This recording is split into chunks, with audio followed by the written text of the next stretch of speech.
Distinguished guests, ladies and gentlemen, panelists,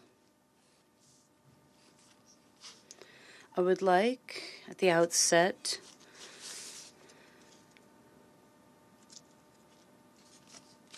to say... No, it's the volume. Yeah, the volume. We're going to have to say. Oh, right. Okay. There's no volume. At the volume. Okay. We just need to set these things. Anita. Wait. Yeah, okay. We will do it. 1 minute, of course. Come on. He's worried. He's worried.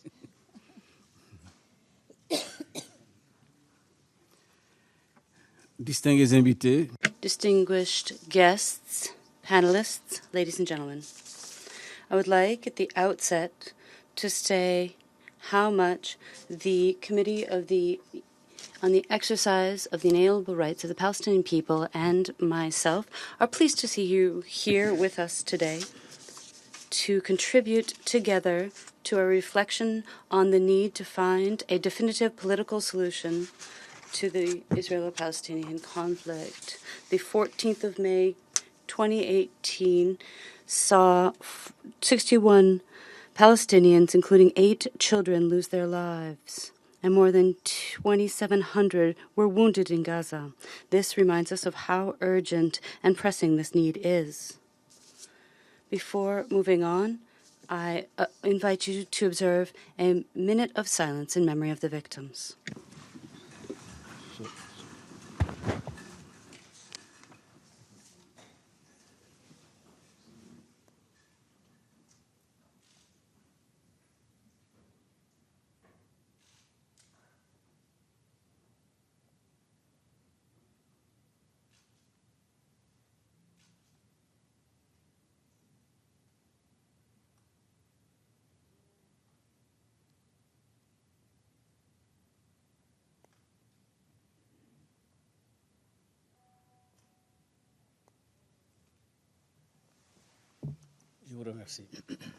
Thank you.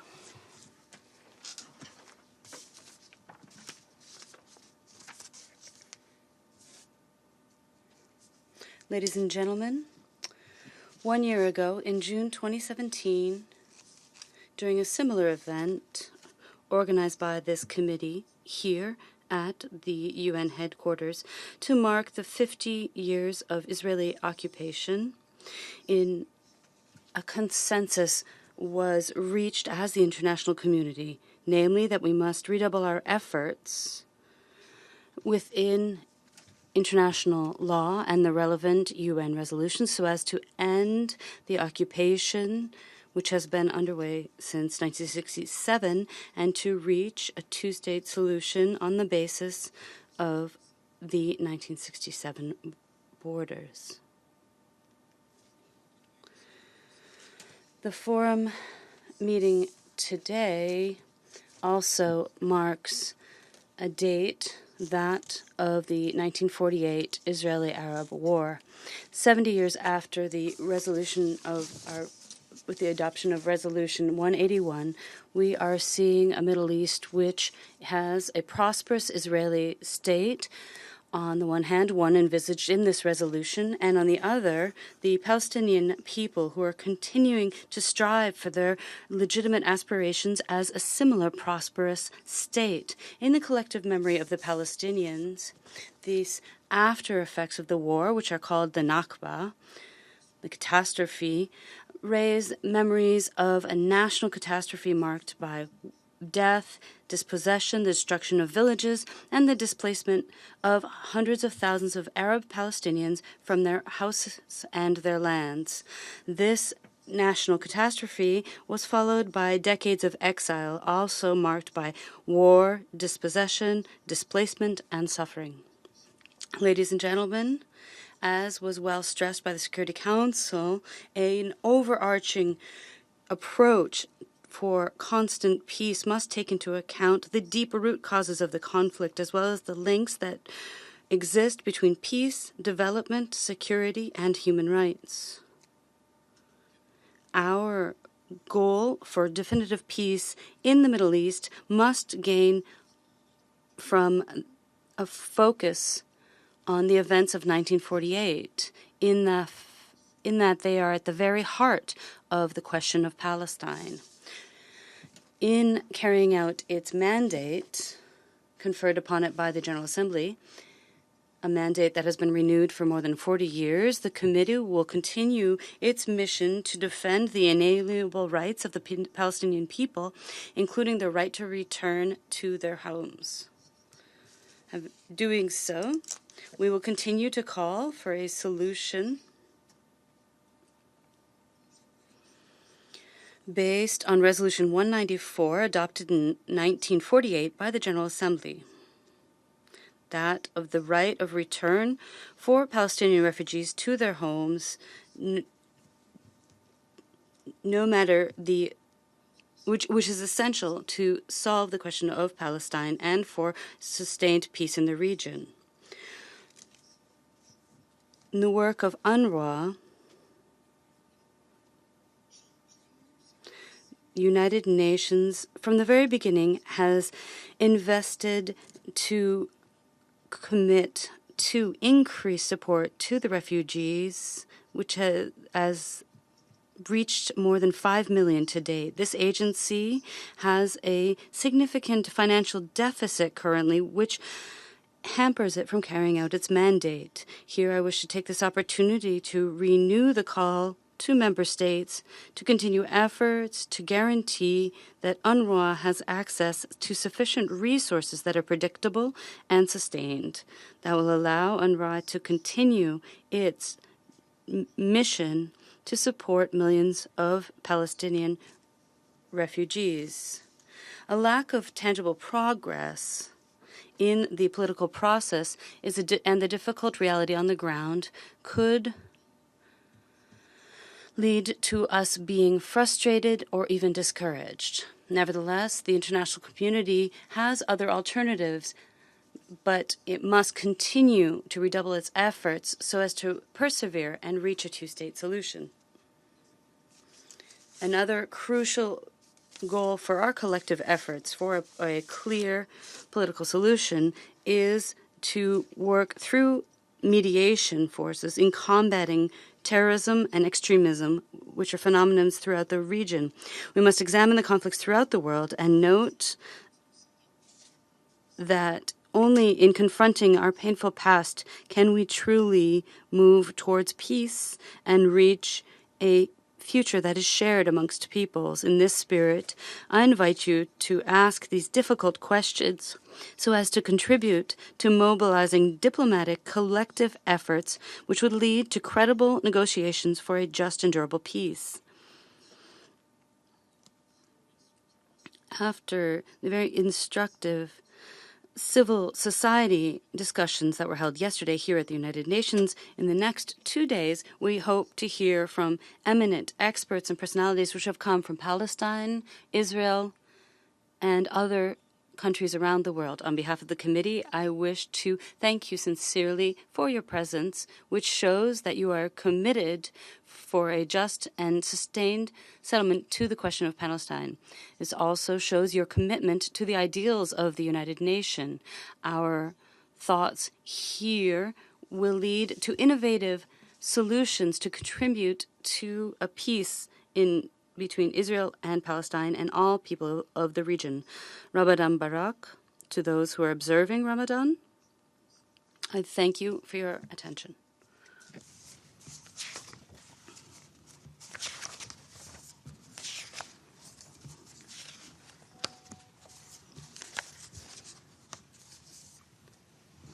Je vais à présent I will now give the floor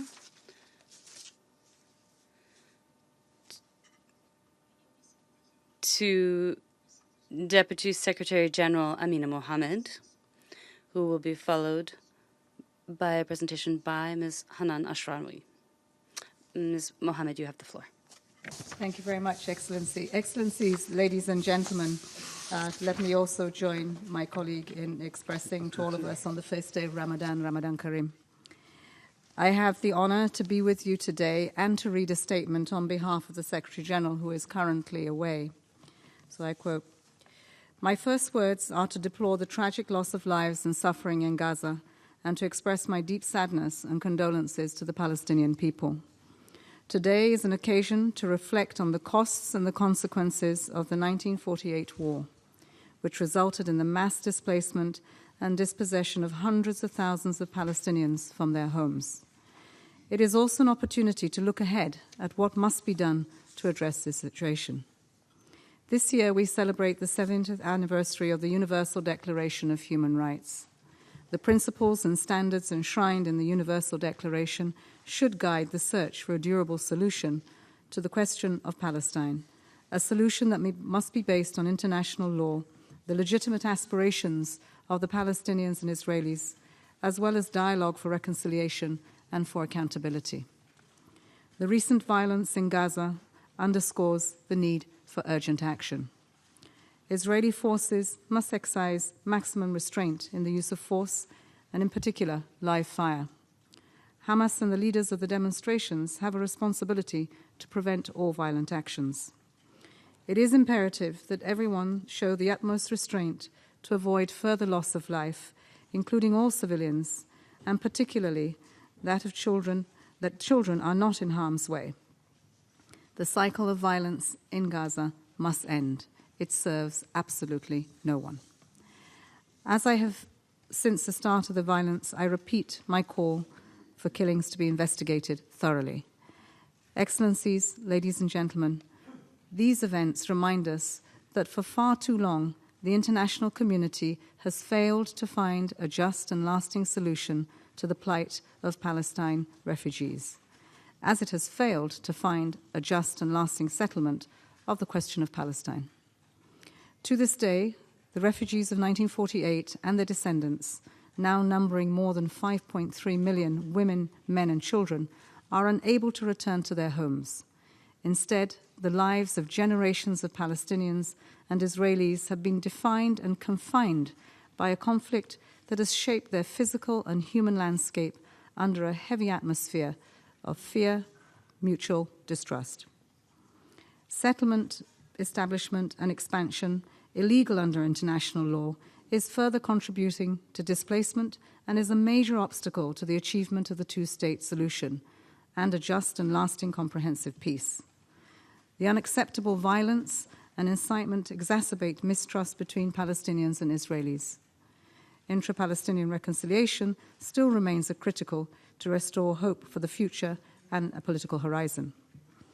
Excellencies, ladies and gentlemen, peace requires political will and courage from all sides. We, the international community, must work for an outcome where fear is replaced with dignity and denial cedes ground to justice. We must strive for a future where Israel and Palestine thrive as states in which all are equally respected and where civil society is able to play its constructive role. The United Nations will continue to support Israelis and Palestinians on the road to peace by helping them to take the historic steps to achieve a solution of two states, living side by side in peace and within secure and recognized borders with Jerusalem as the capital of both. Over the course of the next 2 days, I urge all of us to reflect on how we can turn this vision into a reality. I thank you. On a personal note, Excellency, I would like to share with you two voices. The first voice of a young boy in Palestine who speaks of the benefits of an education, his lifeline. Yet he questions the lessons that he learns, as he learns from human condition and about human rights. And the question he asks, am I included? The second voice is one that I want to share from our UNRWA colleagues, a child from the Yarmouk Palestinian refugee camp in Syria, which has been the scene of untold suffering, besieged and brutalized for years. Children are let out of the camp 1 day in 10 to study. On their way out, they're sometimes forced to watch incredible atrocities. On their way back, they're forced to walk past many corpses. Ultimately, many moved into neighboring area with death all around, but where they could at least continue their education. It's exam time right now. and they needed the safest possible place. So they came this week to UNRWA headquarters. But before they began, they had one request. Please, they said, can we have a moment of silence for the children of Gaza? I share this as an illustration of the profound compassion and humanity that so often seems absent from our world today. I share it as a message of hope and of solidarity, and really a wake-up call to all of us to not only be thinking of others, but also of our collective responsibilities to act for peace. I thank you.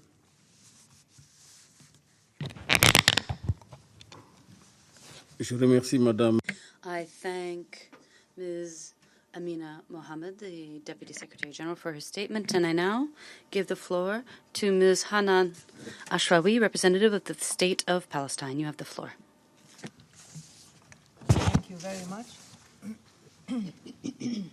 Thank you, Madam Amina Mohammed and Your Excellency for the Seck for hosting this important forum and for providing us with the opportunity to have thorough, intensive, and candid discussions on an issue that has long plagued the international community and its ability not just to prevent conflicts, but to solve conflicts.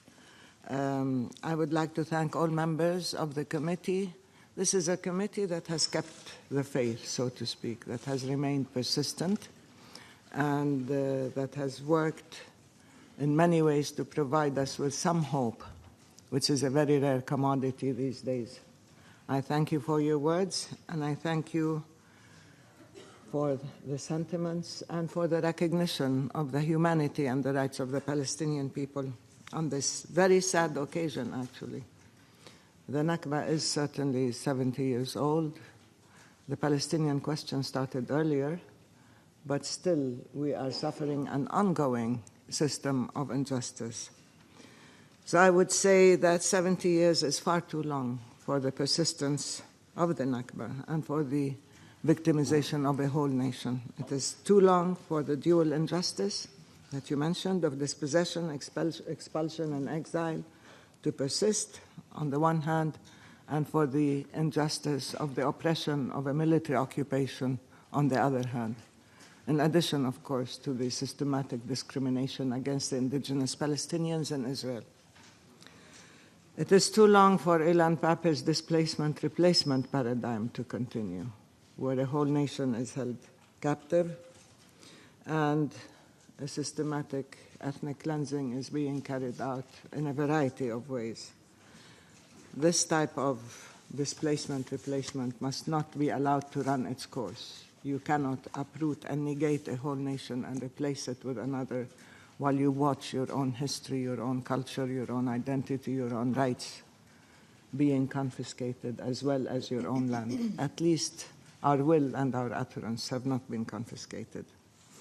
It is time to stop the superimposition of Greater Israel on historical Palestine, a thing which, if it is allowed to run its course, will destroy the chances of peace forever.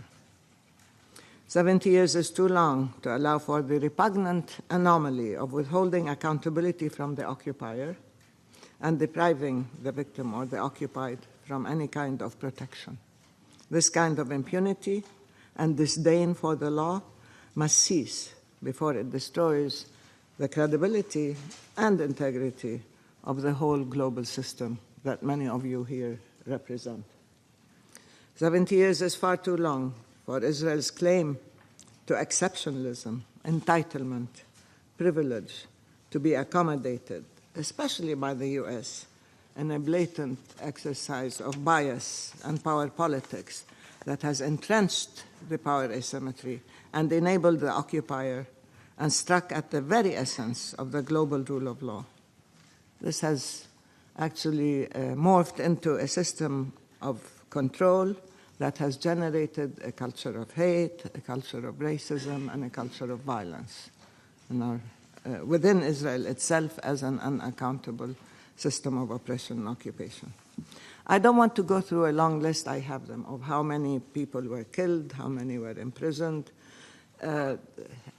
Sometimes I feel really angry at having to recite numbers that the Palestinians, since the creation of Israel, have had to undergo, 75,000 killed, or 800,000 to 1 million imprisoned, or whatever.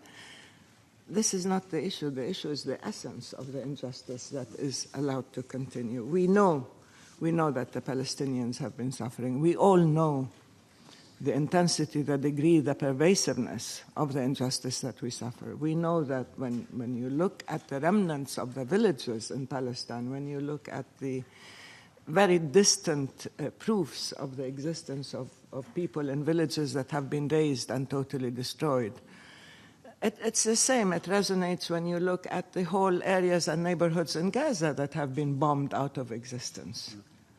There is a systematic pattern, which I'm sure we'll be discussing later, that has to end. It is time that it ends. The problem is that these atrocities are ongoing. And we do need, I said in an earlier speech, a different chronicle for Palestine, not one of injustice or pain and suffering, but the triumph of will over adversity, of the human spirit over egregious cruelty. And this has to be done with your help. It has to be done multilaterally. Dear friends, sisters, and brothers, we are here now as a result of all that has happened in 70 years. And of course, all that has not happened. There have been many sins of commission, but there are also sins of omission and abrogation of responsibility. They are a combination of factors that have generated a lethal dynamic which must be addressed and redressed if we want a sustainable peace. And by the way, I think your title reflects a healthy dose of optimism, which is a very rare commodity these days, again, not just hope, but that you still think that there is a just peace, a sustainable peace. You didn't say just, you said sustainable, but anything which is unjust is unsustainable by definition anyway. That it is still possible. And I would urge you to use whatever is at your disposal available in order to ensure that we do achieve a sustainable and just peace. The lessons, of course, calls for a diagnostic, which I'm not very keen on doing, but unfortunately I have to do because there are past and present failures and flaws, and now we know very well from bitter experience what not to do. Of course, in addition to recent regional and global developments that have made peace much harder to attain, if at all. So I will mention just a few major lessons learned of what not to do if you want to have a just peace. First of all, a peace process is a means to an end. I've always said that. I said this from this forum here in this forum. It is not an end unto itself. You cannot just keep thinking that if a process is ongoing, everything is fine. God's in his heaven, all's well with the world, the people are talking. It doesn't happen. It is a means, and it has been a flawed means. And it must not be prolonged to buy more time for the powerful to create illegal and prejudicial facts on the ground that would preempt the outcome of any talks.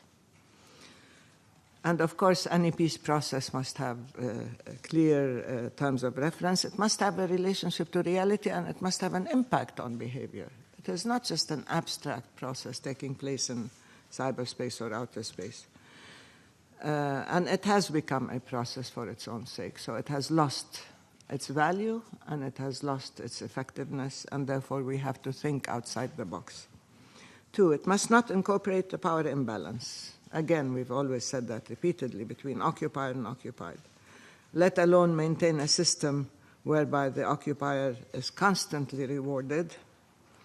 And we have seen that throughout, especially by the US. Advance payments, positive inducements, rewards, just to talk, just to be part of the process. While Palestine, everybody says Palestinians, but I like it when I come to the UN and people really have the courage to say Palestine. It's a country, yes, we are a state. We are not just people. So where Palestine is under threat, blackmailed, placed on good behavior, on probation, you have to prove your value. You have to prove that you deserve your rights. You have to be good little boys and girls. And no matter what happens to you, you will not be provided with protection But at the same time, you might be labeled as a terrorist should you react in any way to this situation of extreme injustice. We have been subject, as I said, to threats, coercion, and blackmail. In the same way as many of you representatives here, countries have been subjected to threats and blackmail should you vote the wrong way when it comes to the US's acceptance or declaration or recognition of Jerusalem as the capital of Israel in a blatant act of illegality, if not criminality. I did mention the American representatives' names, attitude of taking down names or threatening to withhold funds. But it is time, I think, that the big powers realize that there are certain things that are not for sale. And there are countries that cannot be intimidated or blackmailed or bought. And that when you vote your conscience, and you vote in accordance with the body that you represent. You cannot be coerced into voting against your own decisions and resolutions and international law and international humanitarian law and international human rights law. This is all part of one system of values, and no amount of money or pressure or threats should be allowed to either make you refrain from taking a position and acting on your conscience, or to sell your vote for the sake of a fistful of dollars, as we say. And we thank all those who have stood with us on this issue and stood with yourselves, with the principles that govern the behavior of this body. Which leads me again to the crucial issue of accountability and protection for occupier and occupied. And no country should demand or expect exceptionalism or to have a free pass to do whatever it wants, this privilege of on the one hand, having no consequences to whatever it does, and on the other, for the victim to enhance its vulnerability and enslavement. This is a very unhealthy equation that has to be addressed. You all know how many resolutions have been adopted on the question of Palestine in this place, in this venue, and you all know how many have been implemented. None. And you all know how many vetoes were used by the US. 43, right? I think we're on the verge of a 44th. While at the same time, to enhance this impunity, you have the muzzling of any expression that seeks to hold Israel to account in any way by conflating, for example, criticism of Israel with anti-Semitism, by branding any attempts at bringing Israel to compliance as, to quote a representative here, anti-Israeli bias. The problem is not with the resolutions or with international law. The problem is with Israeli behavior that persists and insists on violating international law and acting outside the law. That's why there are resolutions against Israel. Not because people don't like Israel, but because Israel continuously, persistently, and deliberately continues to violate the will of this body and to violate and challenge and defy the global rule of law. And at the same time, they're attempting to criminalize any nonviolent resistance, be it BDS. I'm sure you've heard of this. BDS has become like a horrific crime. Well, it worked for South Africa, didn't it? Because people felt that they have to act on their conscience, that they have to act on the basis of their own moral decisions, that if governments fail, at least individuals, firms, organizations, bodies can act in ways as to hold the occupation accountable if other people cannot. And to criminalize it is actually punishing your own people. You're preventing them from acting as responsible and ethical consumers or investors. And you're punishing them for trying to adhere to international law and to do something on behalf of justice. Again, any kind of nonviolent protest is considered terrorism. Look at what's happening in Gaza. People are protesting on their own land. Yes. Men, women, children. They have tents to say that this is our land. And yet they are being shelled, they are being sniped at, they are being deliberately killed. They're being shelled by tanks as well and by drones and so on. And then they are labeled as terrorists, and the blame is on Hamas. And Israel has acted with restraint. I wonder what would have happened had Israel not acted with restraint. How many people would it have massacred? Huh? And then you blame everybody else. But if you look at reality, who has the weapons? Who is shooting people in their own homes, in their own lands for protesting? I wonder if the Americans have the right to shoot at Mexicans and Canadians should they dare to protest near the border. And besides, as I said yesterday, I don't know where the border is. When they say that Israel is defending its borders, you would think that you have, the Palestinian army ready to invade Israel's borders. And if that gives you the right to shoot people who are protesting or who even impinge on your border, if you have one individual, does that give us the right, as you said, to shoot at all Israelis who come to Palestine? And daily you have Israeli army, Israeli settlers. They are daily invading Palestine. We show absolute restraint. We haven't shot them. But our people who are protesting as civilians, unarmed people on their own land, are being shot and killed and then blamed, which is the usual pattern that, as part of the distortion of the narrative of Israel, that you blame the victim and the Palestinians are always to blame for what happens to them. Again, we are being punished. Should we seek recourse to any global judicial system or seek accountability for Israel, let alone the ICC? And we are also being threatened and punished should we join international bodies, or should we accede to charters and conventions and so on that this body has adopted in order to regulate behavior among nations and states. And of course, another fatal flaw is the placing of the security of the military occupation or of Israel as a paramount objective, defined, of course, in military terms, while destroying entirely the security of the Palestinian people and of Palestine. We have no personal, territorial, historical, cultural, economic, any type of security. It's totally being destroyed and trampled on.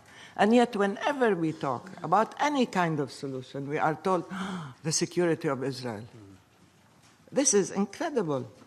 We are also being held responsible for the safety of our occupier. I said this before, and I commit the unforgivable sin of quoting myself again. We are the only people on earth being held responsible for the security of their occupier, including the settlers and including the army on our own land. And should a little girl, sort of try to attack a soldier, as it happened in Hebron, she was driven to distraction because they just killed her brother and wounded her cousin and so on. She went at a soldier who was wearing, a bulletproof vest and a helmet and carrying an automatic machine gun or whatever on her own land at a checkpost in Hebron. But he had to shoot her in self-defense because she was a threat to his security. And people accept that. So the Palestinians, of course, are terrorists. Terrorist mama, terrorist baba, terrorist baby, everybody. Should you in any way try to resist, or should you be driven to distraction because you're a threat to the security of the State of Israel? It is not only the objective of any peace process, it has become a prerequisite for peace. You have to ensure that Israel is safe before you qualify to talk, no matter what it does to you. And those of you who have seen the occupation firsthand know of its pervasive cruelty, its systematic, unmitigated, total disregard for human lives and rights for the Palestinians. It actually permeates every aspect of our lives. Again, we will get to that later. And so, again, not only are we held responsible for the safety of the army and settlers and our occupiers, but also this is the only occupation where the occupying army claims self-defense against its own victims. I haven't seen occupation armies claiming self-defense when they kill the people who are under their control, military control, and all the while escalating a whole system of militarization and violence. And to add to this power and impunity paradigm, the even-handed peace broker weighed in as a total partner in the occupation. It moved from being a biased participant or peace broker or whatever to total complicity and to becoming a partner in crime. And there's no other word for it. What I described the other day as the obscene celebrations on the giving away of Jerusalem. By the way, the U.S. does not have the right to give away Jerusalem at all, or to recognize Israel's illegal annexation of Jerusalem. These celebrations against the backdrop of this massacre in Gaza, I mean, in themselves, it's an obscenity, but against the backdrop of the killing fields, it has become intolerable. Jerusalem is not the capital of Israel. It is not legally and cannot be. And East Jerusalem is occupied territory. Even West Jerusalem is still governed by the Corpus Separatum resolution. So how come, we have to accept it because it's reality. Well, there are many things that are real, that are happening, that we do not accept because they are unjust and illegal. Just because it's a reality that Israel decided unilaterally that it is its capital doesn't mean we have to recognize it and accept it. Because it's wrong. That's it. And, of course, Jerusalem is the essence of peace.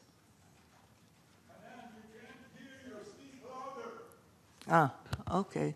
Could we ask the technology people to raise the volume, please? I know my voice doesn't... now. That's better? Okay. And of course, the Palestinian refugees are human beings too, and they're not numbers, and they do have rights.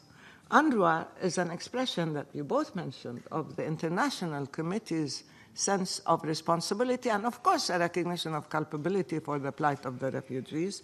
And therefore, it has to be maintained, it has to be supported, and the Palestinian refugees must not be targeted, not only because they are the most vulnerable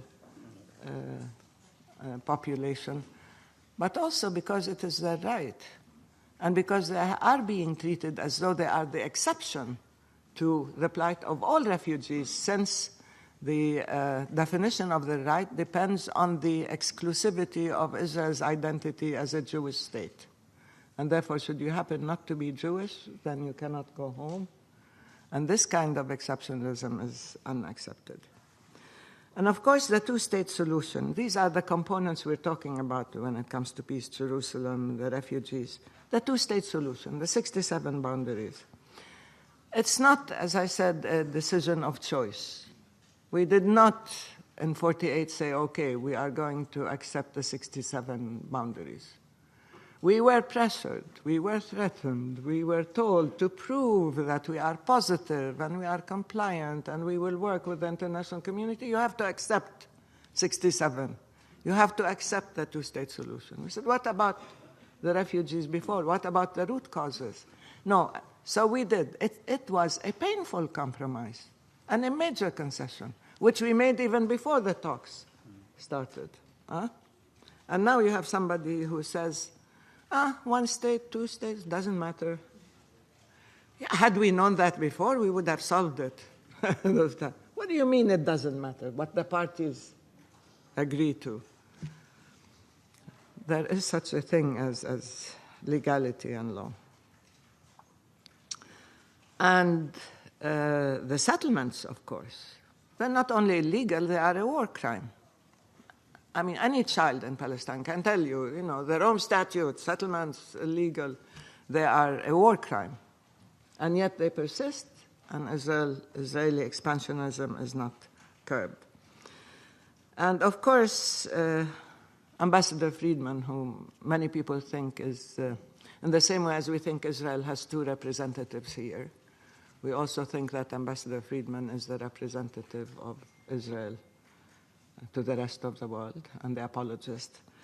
He said that the settlements are not illegal. Of course he supports the settlements, along with Jared Kushner and everybody else, with money, with ideology, with everything. And no matter how much they try to say that, it doesn't change the fact of their illegality and the fact that they are antithetical to the two-state solution.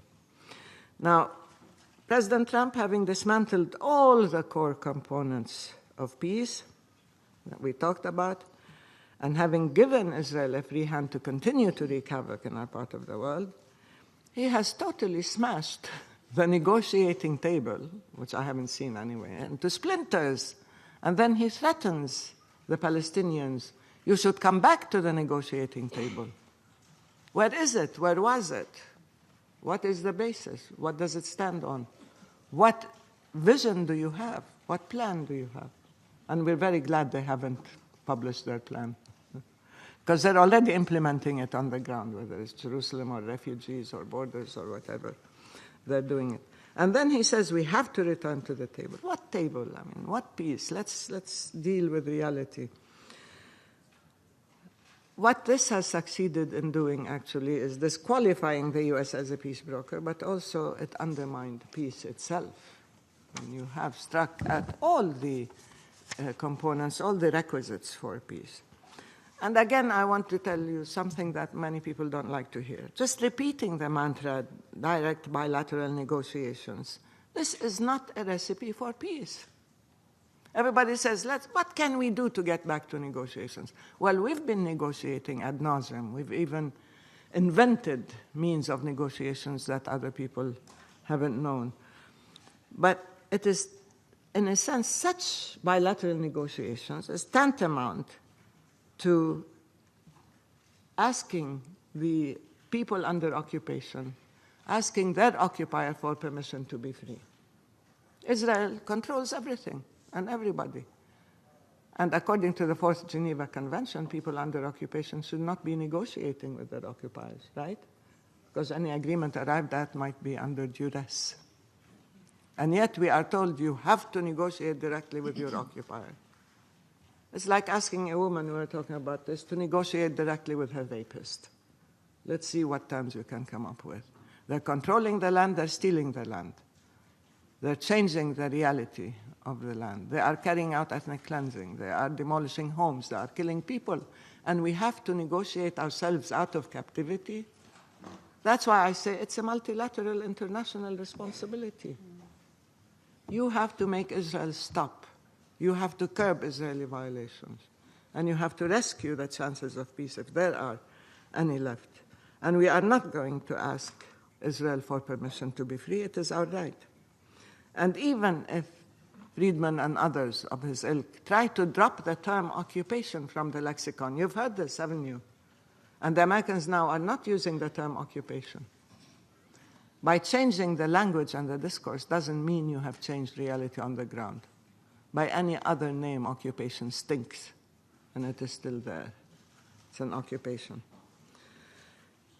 And it is an illegal and unjust and cruel reality. And of course, the prevalence of false narratives, we don't have time to go into that, maybe we'll discuss this later, and blaming the victim, and becoming victims of myths again, and distorted narratives. This also has to stop. But to add insult to injury, the element of absolutist ideology has been brought to bear now on the situation, on the conflict.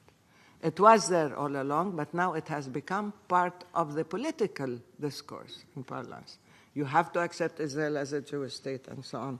And some people, including the vice president in the US, Pence, thinks that this is a divinely ordained situation, that God has decided. I mean, the literalists on all sides, the absolutists on all sides, the ideologues on all sides are going to ensure that there is no solution. This is not a divinely ordained situation. This is a purely man-made conflict.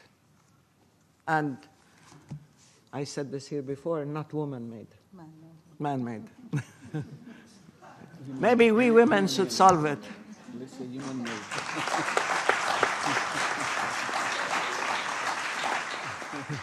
But of course it should be solved not on the basis of, divine dispensation and who has absolute right and I will bring my God to confront your God, but it must be solved on the basis of human imperatives of fairness, justice, legality, morality, equality, and rights.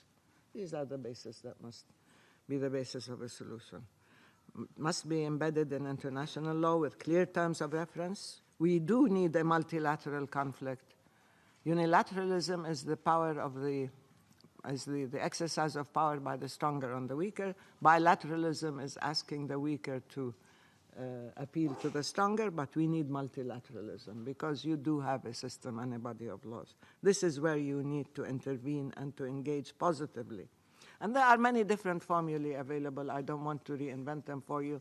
P5+1 plus an expanded sort of coalition of the willing, if you will, for peace.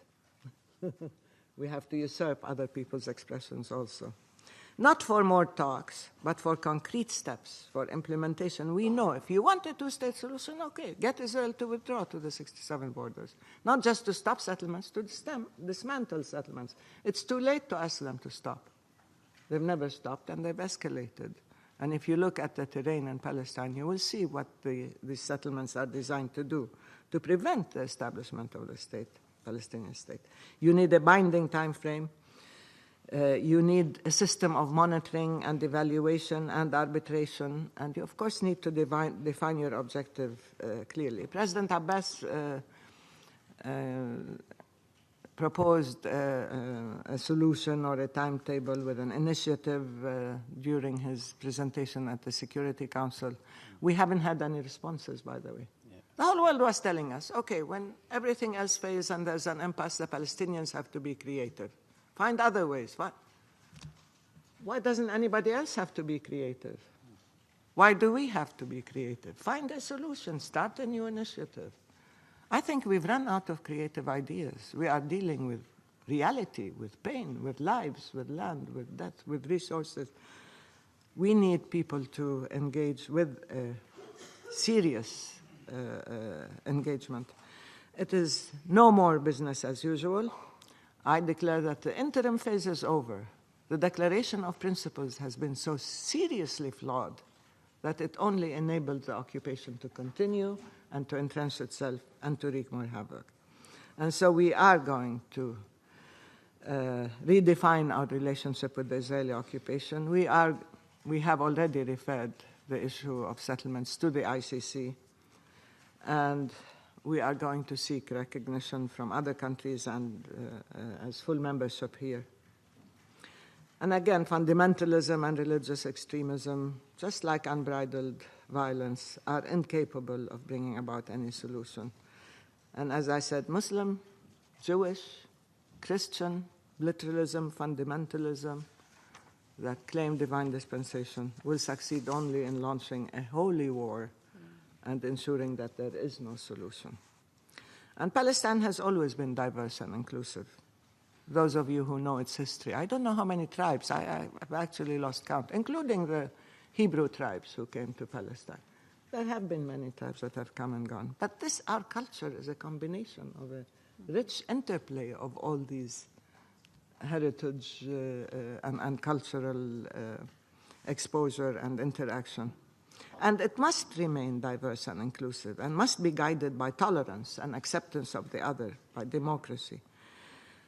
There is no room for exclusivity and exclusion, for claims to superiority and privilege, or for the adoption of hyper or ethno-sectarian nationalism that are looming large now and are being used as excuses for the exclusion and oppression of others. They're not a basis for imposing contemporary geopolitical realities and will only fail, but will also backfire. In addition, the contemporary context, I don't have time to go into all that. I know I've overstepped my time limits.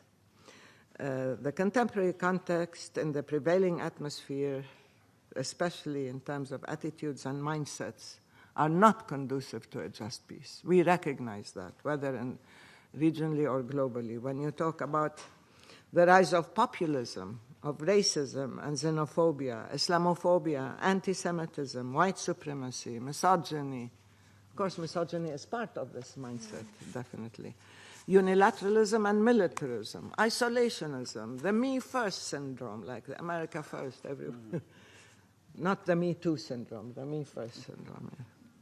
They all work against achieving a just and sustainable peace. And on the contrary, they will guarantee its demise. The arrogance of power, disdain for international norm systems and institutions, especially as manifested in the US-Israel echo chamber. This will give rise to greater extremism and violence and fuel other conflicts, not just this conflict.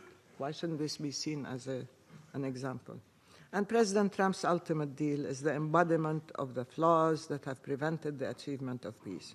All these fallacies taken to an extreme, whether it is the outside-in approach, the Arab Peace Initiative standing on its head, provide Israel with the reward of normalization with the Arab countries, and then deal with Palestine as a domestic issue within Israel, and so on and so forth. These are all not going to work. There is no economic peace, as everybody knows.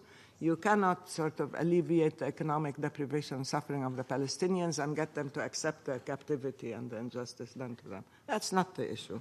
And of course, you cannot keep calling on the Arabs to foot the bill and say that if you can deliver the Palestinians so that there will be a... The Arabs are not going to deliver the Palestinians.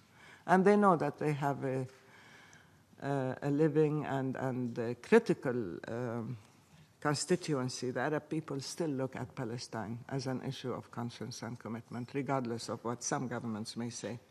The occupation and all its manifestations remain illegal and cruel. And we must deal, as you said, with the root causes and the core issues to end the Nakba once and for all. It is time, as you said, to go beyond words and into action. It is time to actively begin a historical process of redemption. And it is time to redeem history. And I think we can do it, should we have the will to do so. Thank you.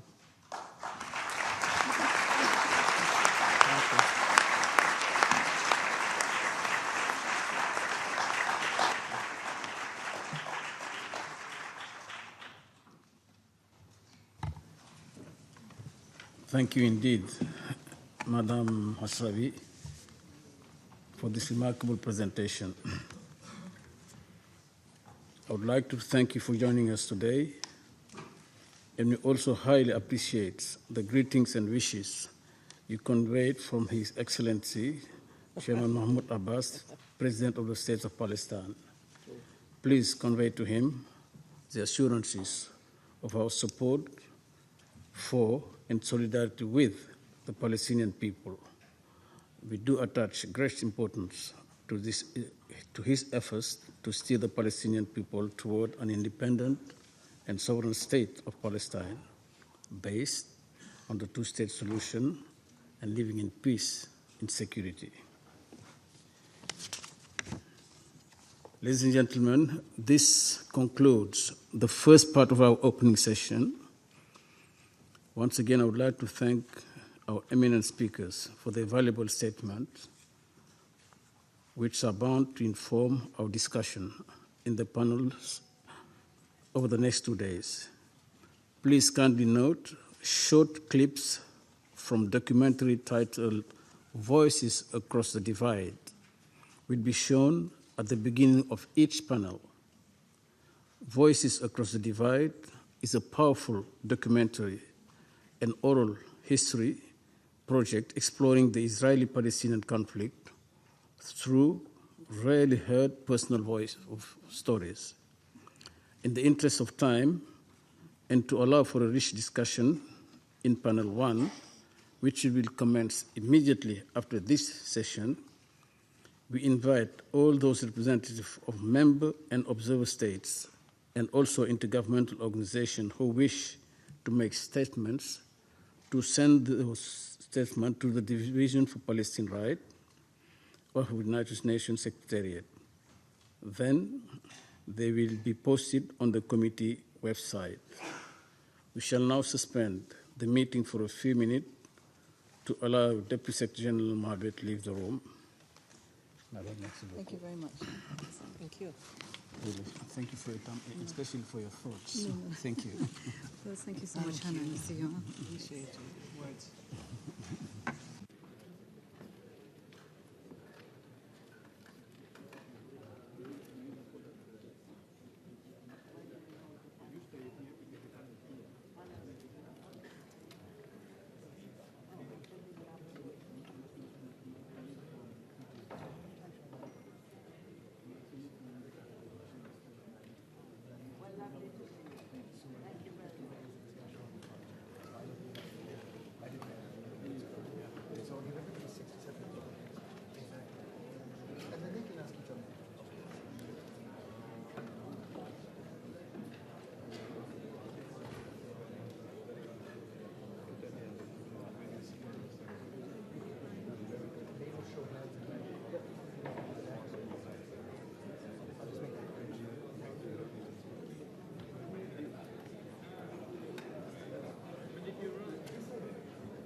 You take care. I will, of course. If you don't, you'll be in big trouble. I will take care.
Espérate, sí, dice, ya me dijo que sí. Excelencias, señoras y señores. Excellencies, ladies and gentlemen, dear friends, I would like to invite to the podium the expert panelists and moderators for Panel 1. Before we begin, we will watch a short video clip from the documentary entitled Voices Across the Divide. So I now invite the expert panelists to come to the podium.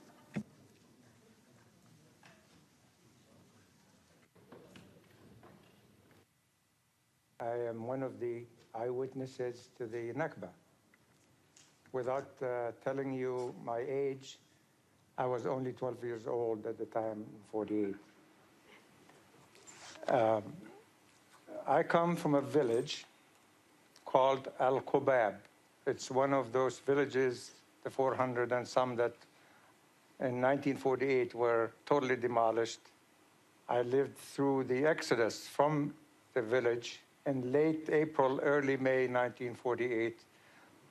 The village comprised about 3,000 inhabitants, all farmland and orchards, situated on a gentle hill. And the trucks used to come from Jaffa, loaded with oranges. And as they go through the village, they would be just barely crawling because of the weight of the oranges. And they were slow enough. You climb up, you hold your hand on the gate, and the other hand to take the orange, and that's all you can get is one orange, and that's it. In that year, in 1948, we had a village militia that bought their rifles from the British soldiers as they were leaving. This militia was formed by my eldest brother. I don't recall being scared. At 12, you don't scare, you're excited. Our house was a two-story house. It didn't have glass windows. It had windows, and the second story especially. And we used to stick our heads out and look to hear where the sound of the firing comes from, and we know where my brother is.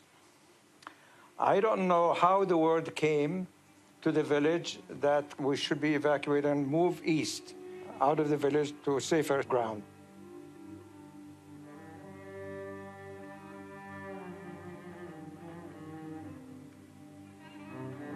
The first village we came to, and we were going to lay there until the 15th, because in the 15th, boy, the Palestinians you'll go back to your house, and everything's going to be just fine, because the people don't just lose everything they have. Somebody comes and takes it over. Well, we learned something, that there was a different story waiting for us to happen. My mother, who was a very strong person, could not take the thrust of what has happened to them. She was mentally not there. Being quiet instead of the lively, steady person that she was before. And in 51, this was in 48, in 51, she died just while she was still in that state of not recognizing anything. So the Nakba meant losing your home, your country, your reference for the future.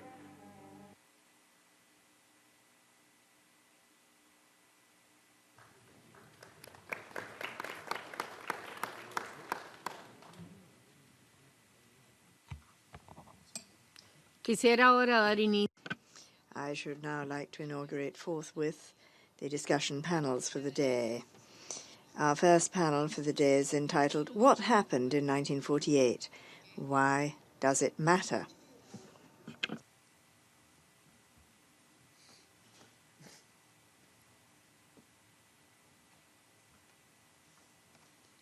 El objetivo de esta mesa.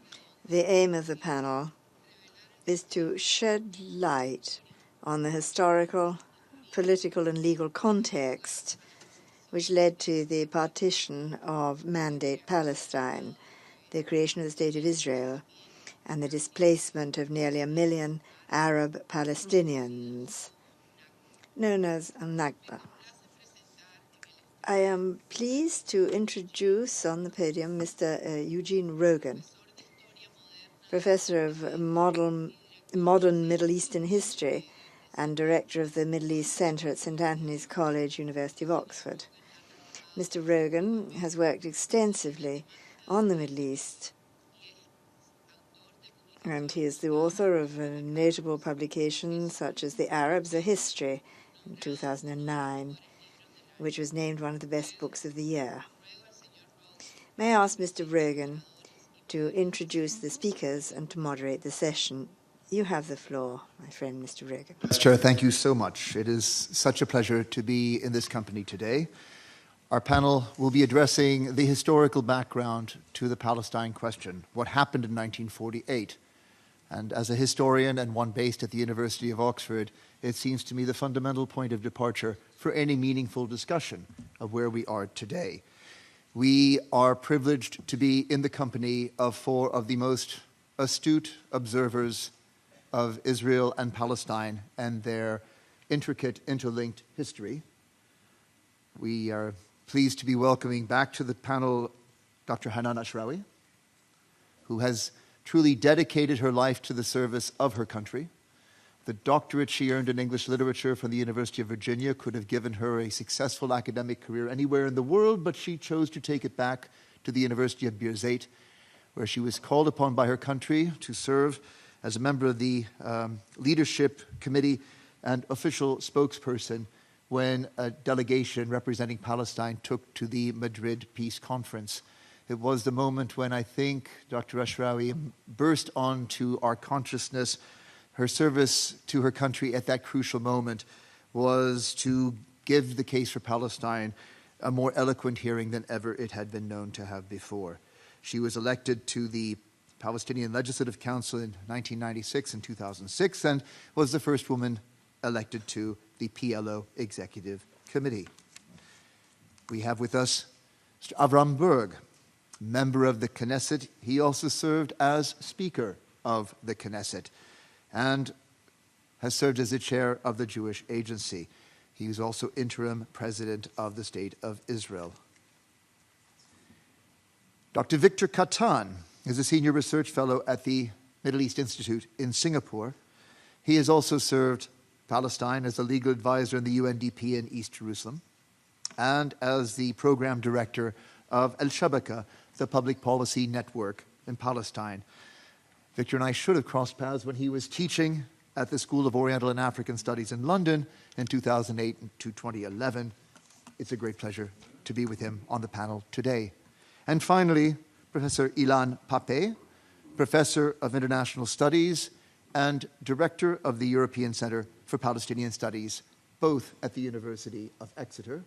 He is at Exeter because his former university, Haifa, no longer found his arguments on Israeli history to be entirely to their liking.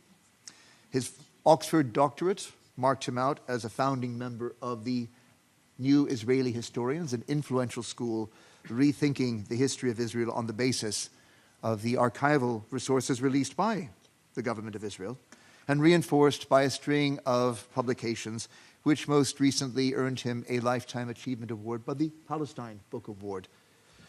I will begin our session today by asking each of our panelists to launch with a question. They'll give us their views in an opening statement. And as we come to the end of that first round of questions, I will then be turning to you, our audience.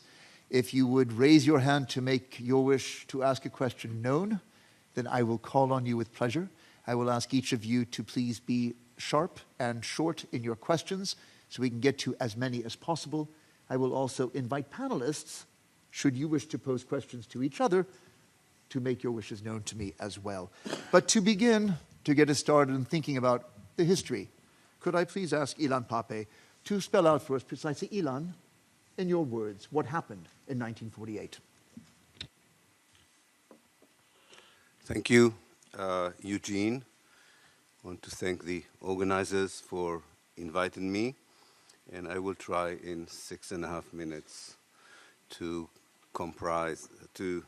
try and give a concise description and analysis of what happened in 48 to my understanding. Let me begin by this organization where we are, the United Nations. In February 1947, the United Nations appointed the United Nations Special Committee of Palestine, UNSCOP, with 13 member states who knew very little about Palestine, and most of them have never been there before. Maybe this is one of the reasons that they totally misunderstood either the Palestinian position of the United Nations involvement or the general the Arab League position on the Palestine question. All around the Arab world, there were mandatory countries such as Iraq, Egypt, Jordan, Syria, Lebanon, waiting for their independence that was supposed to come through a democratic vote by the people living in those countries to decide the future and character of the liberated new Arab state. Only in Palestine, the very idea that the Palestinians would decide what is the future of Palestine was not accepted by the United Nations. Instead, it suggested that the settler movement of Zionism, most of these settlers came just a few years before to Palestine, that they would have the right to participate in negotiation over the future of Palestine. And even before the United Nations adopted its resolution 181 through the General Assembly on the 29th of November 1947, even before that resolution that gave the settler colonial movement of Zionism more than half of the country, even before that, the Palestinians demanded from the United Nations a far longer process of negotiation so as to explain to them why their rights of self-determination are being denied by the international organization.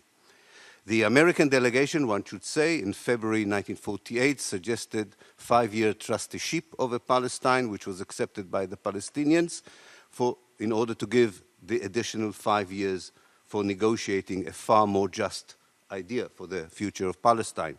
However, under pressure of the Jewish lobby in the United States, President Truman withdrew the American support for the trusteeship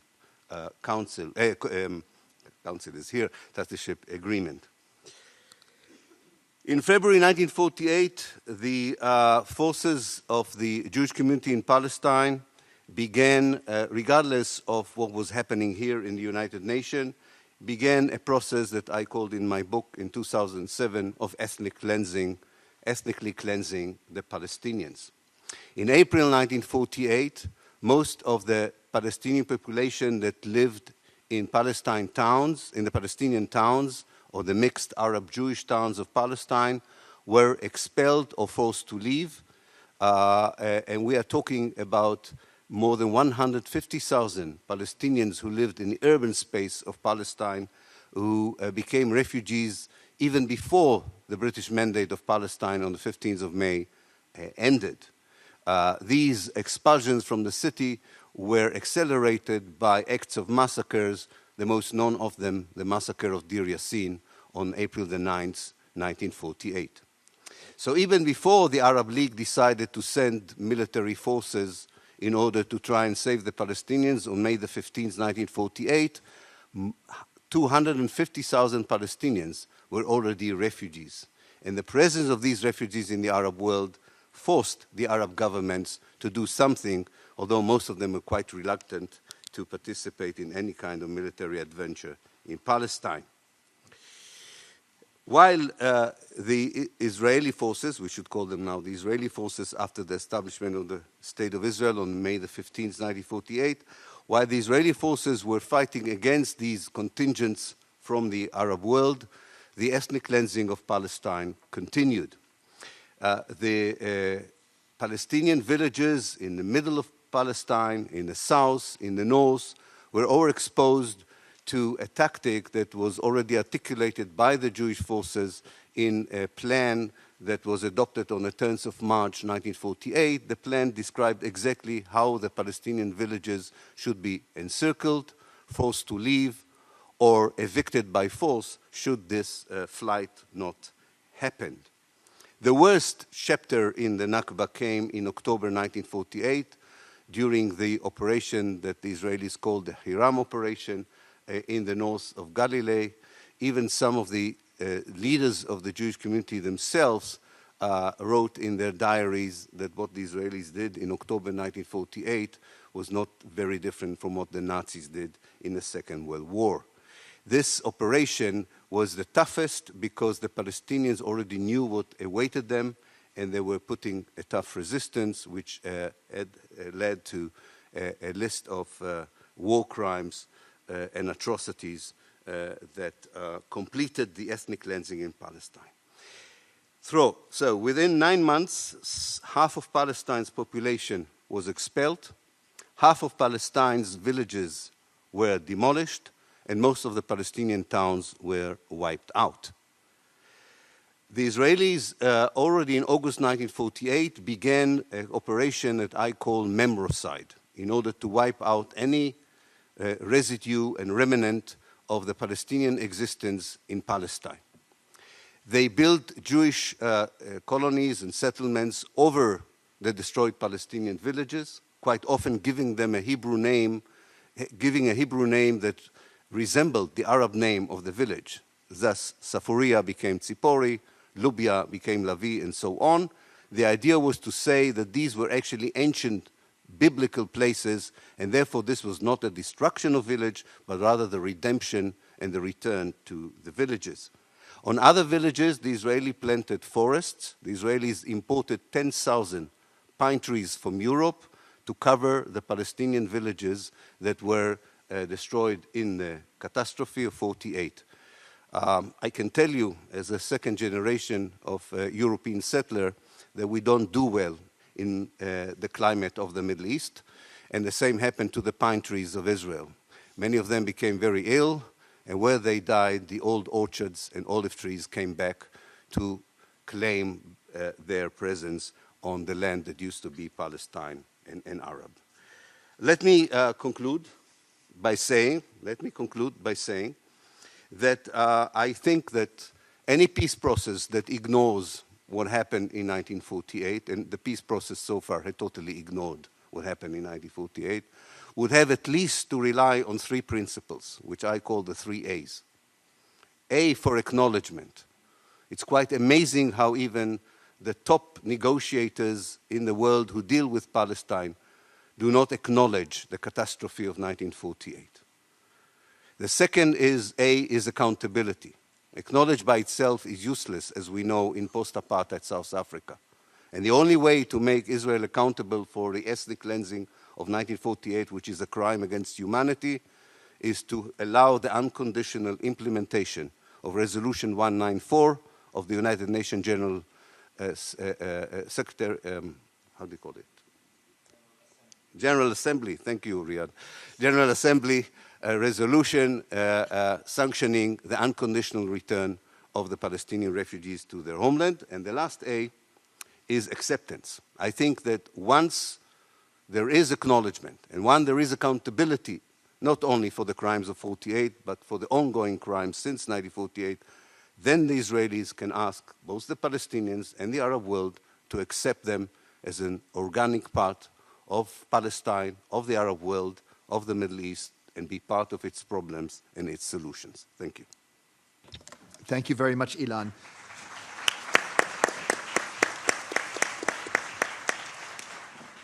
You invoked the role of the United Nations at several points in your opening comments, Ilan, and now I'd like to turn to Victor Kattan. We are here in the UN headquarters. Could you perhaps give us some idea of how the United Nations was drawn into the question of Palestine in 1948? Sure. Thank you very much, Eugene, and thank you to the organizers of this conference. In a nutshell, the United Nations got involved with the Palestine question because the United Kingdom, the mandatory power, asked it to get involved. This began in April 1947 in the form of a letter sent to the acting Secretary General, Victor Chu. And essentially the letter asked the United Nations for advice, how to transfer power at the end of the mandate, because the United Kingdom at the time envisaged withdrawing from Palestine by August 1948, which was subsequently brought forward to May 1948. And the reason why the United Kingdom asked the United Nations to get involved was because Palestine was a League of Nations mandate, and therefore it had a special international status.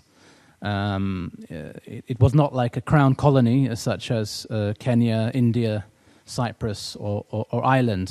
So the United Kingdom could not simply adopt an act of parliament and walk out of the territory. It needed the role of the UN. It needed the consent of the United Nations.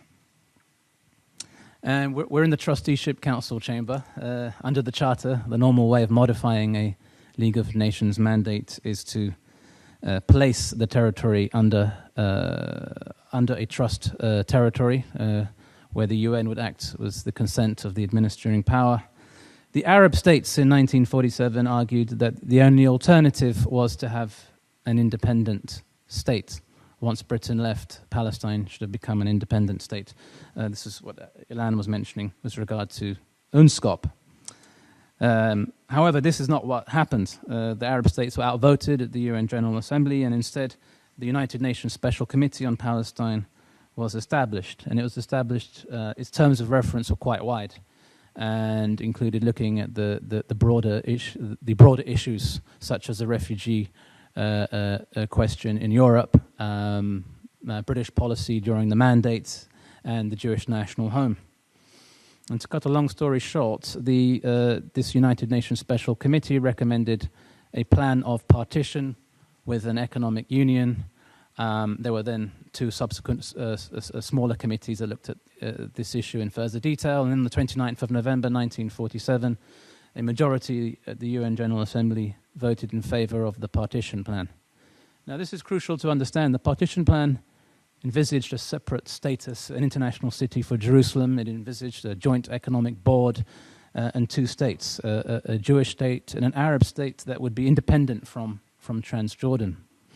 Crucially, the UN partition plan also had a lot. If you read the UN partition plan, Part A of the plan is steps preparatory to independence. And they actually set up a special unit here in the UN Secretariat called the Palestine Commission, which was separate to UNSCOP, and it was separate to the work of Count Folk Bernadotte and Ralph Bunche and others. So this is, if you like, envisaged how power would be transferred from the British mandatory authorities to the respective Arab and Jewish states in the partition plan. So there was a lot of work that had to be done, from sanitation to security to the legal system, etc. Now, what's really interesting is that in January 1948, so less than 2 months after the adoption of the partition plan, the UN partition plan requested that the United Kingdom cooperate with this commission. So it was legally obliged to cooperate with this commission. But in January 1948, for reasons that are not so clear, but one can perhaps guess why, the United Kingdom decided not to cooperate with the UN. So for about 6 months, this commission is sitting in New York, is not able to travel to Palestine. Only in April 1948 is an advance team sent to Palestine, headed by a UN diplomat called Pablo de Azcarate, whose father was a famous communist politician in Spain, who was expelled by Franco. And when he arrived in Lida airport, there was no one to collect him. He had to call the British military to send a transport. He was put in cell-like, prison-like conditions in the British military zone by the YMCA near the King David Hotel. And he had no one to really help him, so he just kept going around seeing all the different ambassadors who were still in the city. What happened then is Britain brought forward the end of the mandate on the 15th of May and withdrew all of its soldiers, about 100,000 troops, by the end of June. This meant the UN was unable to implement the partition plan. Ilan also mentioned that the United States got cold feet and came up with a trusteeship plan, but that was never put into effect.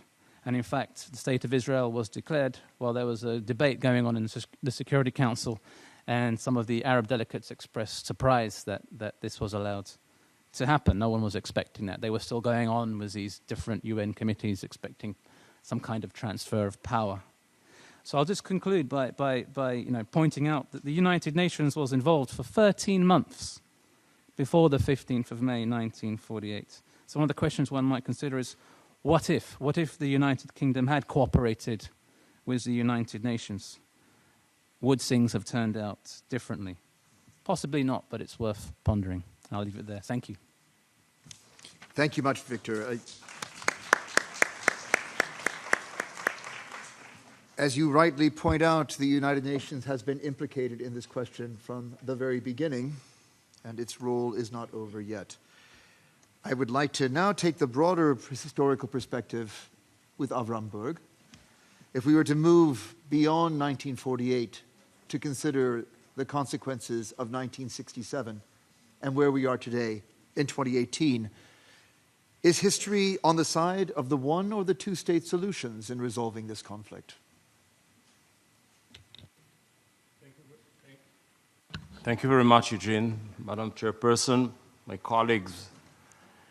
I'm quite reluctant responding directly or in a very Israeli direct way to your challenge, because my point of view is coming from a point of view of a very privileged side, and one who has all the absolute rights and privileges between the Jordan and Mediterranean, understanding that the field is not leveled, it's not a 50-50 negotiation or hand wrestling, and whatever I say here comes after 70 years of fantastic independence of my side of the coin, which comes on the account of a tragedy and non-independence at all of the other side, the Palestinian one. And whatever comes out of my sequence of thoughts might be not so nice, and I apologize about it. There is a great significance to have it at this place, not because it all started here, but not only, but because Israel is not and should not have a biblical, divine, religious operating system. Israel was established by the international law, was established by the international norm, should behave accordingly, and should live alongside with another internationally established and recognized state, the state of Palestine. And having said that, as a child to a people who were victims to social Darwinism, I totally and wholeheartedly reject the political Darwinism, which is so popular today in Israel, saying, they lost, that's it.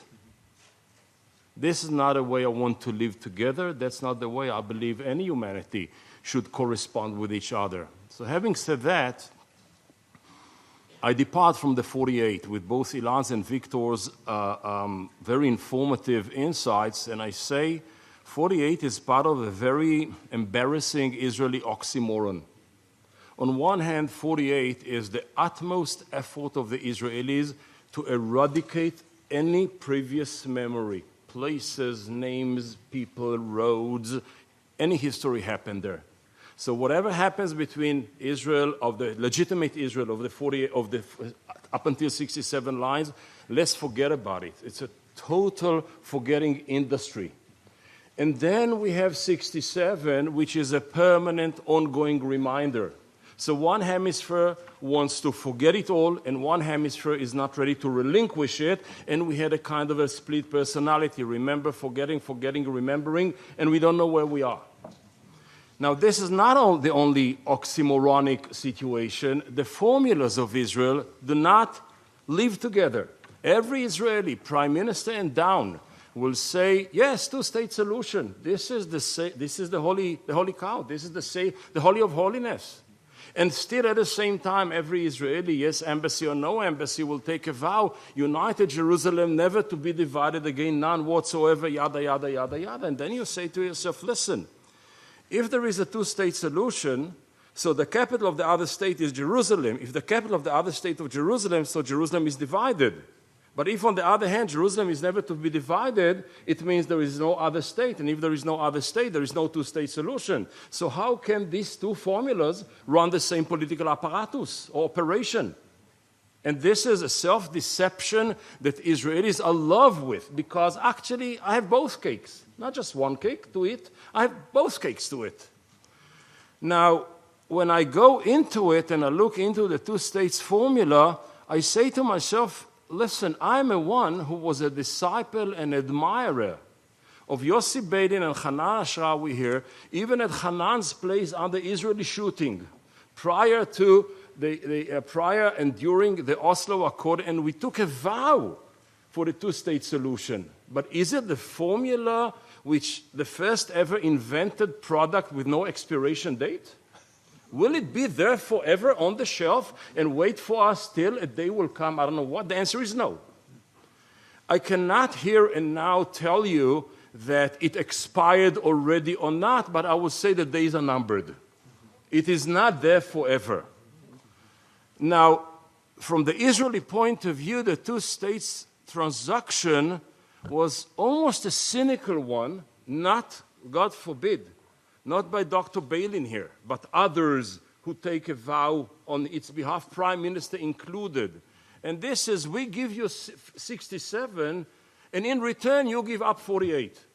It's about giving. Like, okay, let's solve it. Let's solve 67 and forget about the primary sin of 48. And the result, let's say we didn't pay attention at the time of when the transaction was proposed, but the result was supposed to be a new equilibrium of rights and political privileges between the Jordan and the Mediterranean. But we did not pay attention. We Israelis who supported these efforts with all of our hearts, and some of us even with some risks to our political and other career and personal life. We didn't pay attention that even Yitzhak Rabin, the champion of peace, when he was asked, why do you want this Palestinian Authority? He said, because they will solve the Palestinian problems we have without Supreme Court and B'Tselem and human rights organizations. What does that mean? That even the champions of Israeli two-states formula wanted the Palestinians to be our subcontractors for occupation rather than partners, and partnership based on sharing and just and equality. This is not a good, solid foundation for any kind of everlasting or sustainable relationship. Now we are 70 years later, and 50 years later, and 25 years later. I mean, many, many, many milestones later. What do we have? A serious deterioration of the issue of rights. The Israeli privileges are so intensive that there are almost absolute privileges between the Jordan and Mediterraneans about rights and power and resources and identity and space. And I do not know. I mean, if I'm on the Palestinian shoes, I have no clue how you take this cantonized, fragmented reality and melt it into a one solid state. I don't know whether it's still possible or not. I'm an optimist, so I believe it should be. But now I do not anymore, I'm not personally anymore into the one state, two states issues. I do not count states anymore. Give me 5 states. Give me 25 states. Give me one state. I ask myself, what is the debate? The debate today is not between 2 states and one state. It is between one state, the state of Israel, which is the government between the Jordan and the Mediterranean, with 2 different regimes, one full of privileges to one ethnic group and one full of discrimination to the other national group. So it is one bad state with 2 regimes and a potential total different modus operandi, modus vivendi and modus operandi. And this is to say, every individual between the Jordan and the Mediterranean, and therefore every collective, should have the rights for the same rights. Whatever the rights are. Access to resources, or human rights, or liberties, or personal status. Whatever, or collective one. The regional principle is sharing and not partition. The UN resolution was about partition, and we never saw anything which is beyond the partition. And I say there is an existence beyond the partition. There are people beyond the wall. There are life at the other side of the roadblock. So it's not about partition, it's about sharing. And we should stop counting countries and states. We should begin count rights and liberties and values. On this base, you can establish one state, 2 states, federation, confederation, whatever you like. But once you have this principle established, that every individual between the Jordan and the Mediterranean has the right for the same rights, one thing will become impossible: to continue the current state of affairs, to continue the current state of occupation, this way or that way. The minute we move from absolute discrimination into one person, one vote, and each person the entire rights, human rights and civil rights bill, It's a new kind of a conversation of sharing and caring, rather than a conversation of shooting and occupying. Thank you very much.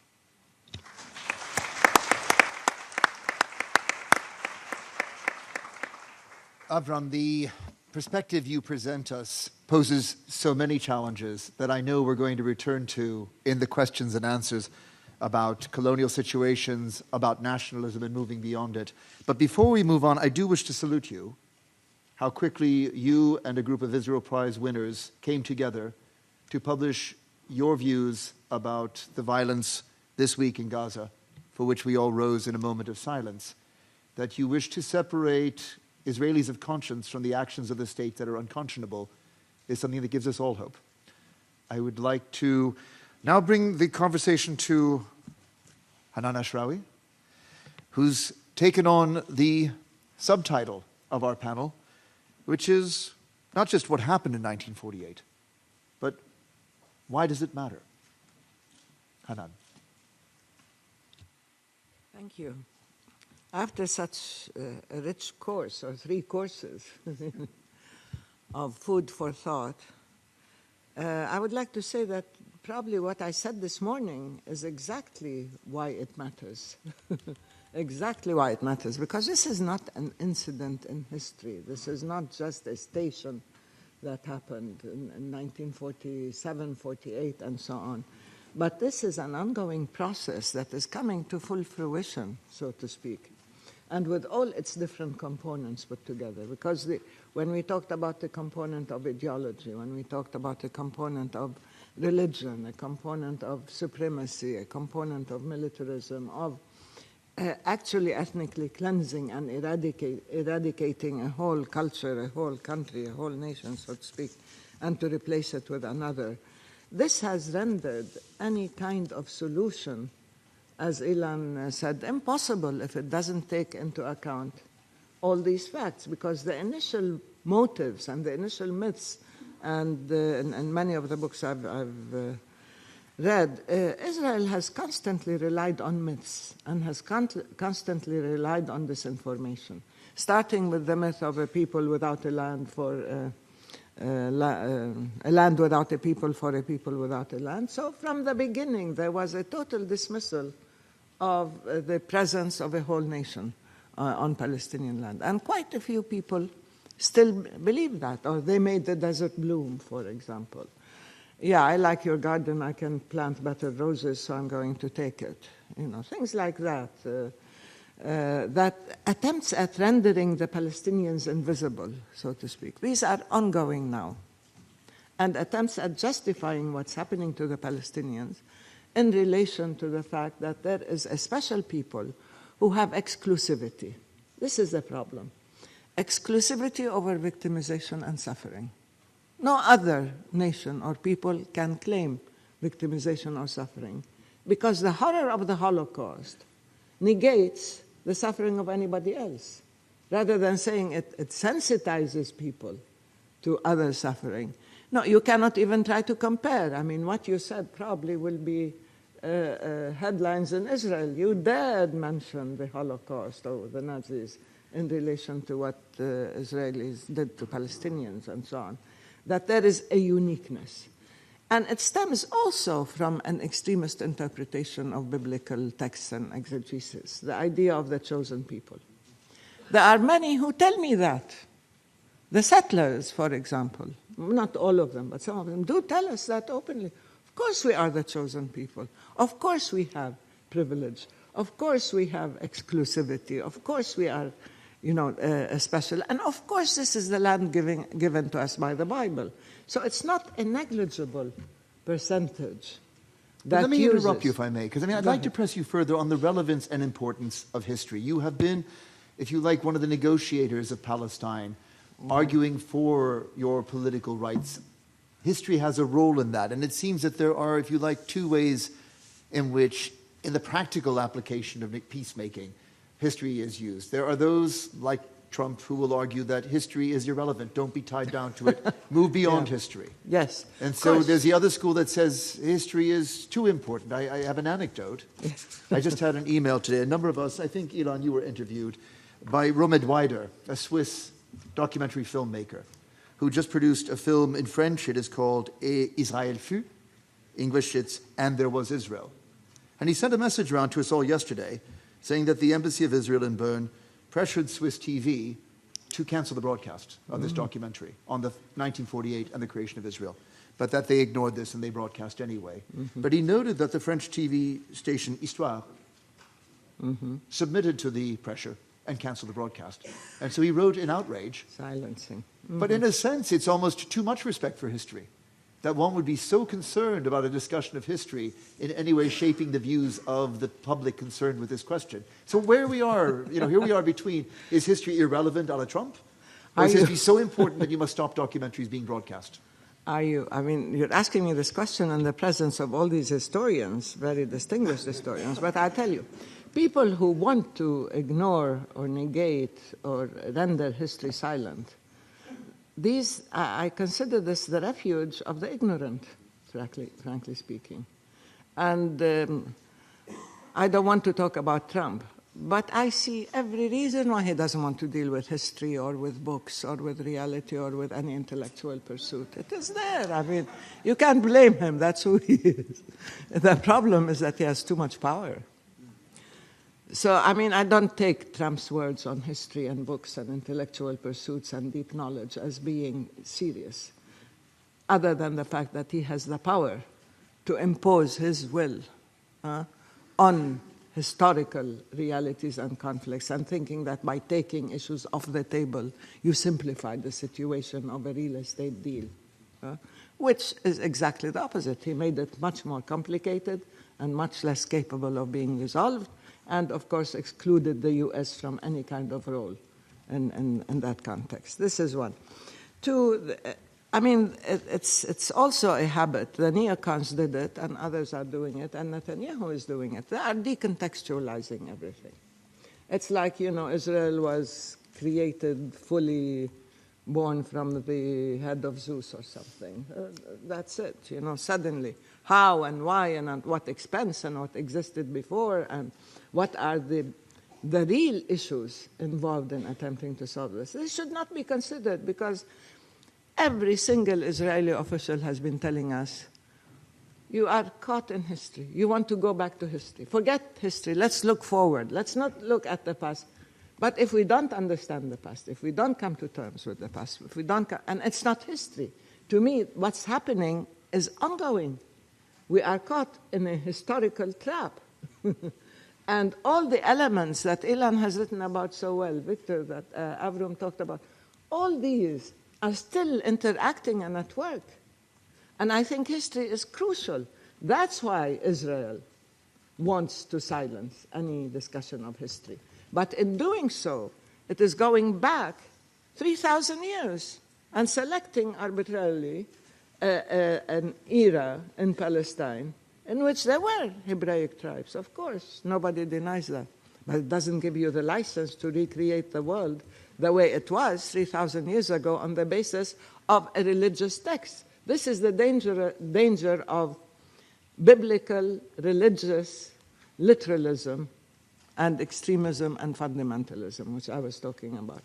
So while you try to deny history, you are willing to go behind history's back and pull out all these ideological texts and treat them as geopolitical blueprints for 21st or 20th century realities.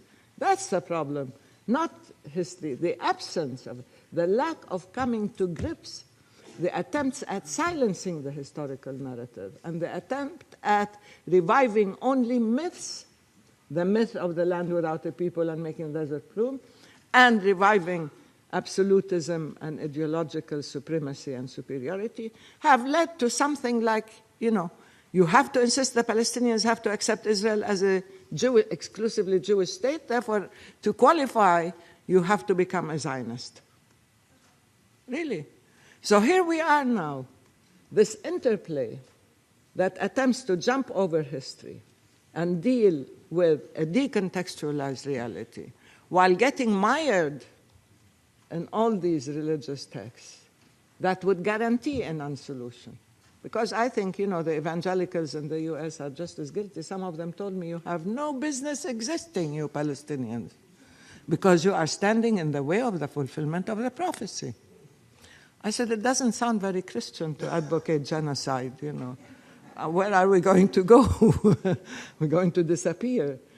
And in that sense, they're not doing a favor to the Jews either, who have to be smitten should they not, convert to Christianity. So this type of language has gained dominance and has become the basis for decision making, while history, unfortunately, which is an ongoing process, has been totally denied and silenced because people think it's irrelevant. Why should you get us mired in? And look forward, look to the future. What future without, resolving these historical issues? But I think you put to rest any question about whether history counts as we address the question of Palestine and moving forward. But of course, you're pushing on an open door on this panel. Exactly. I think you'll find there are enough historians here who would have been surprised if you'd said anything else. We've had a chance to hear from each of our four speakers. Let me remind you now, I'll open the floor to your questions. If you would like to ask a question, including up above, just make yourself visible and I will call on you. If you take too long in asking a question, I'm going to ask you to bring it to a point. I extend this offer as well to colleagues on the panel should you wish to ask each other questions. The floor is now open. I recognize the lady next to Malta.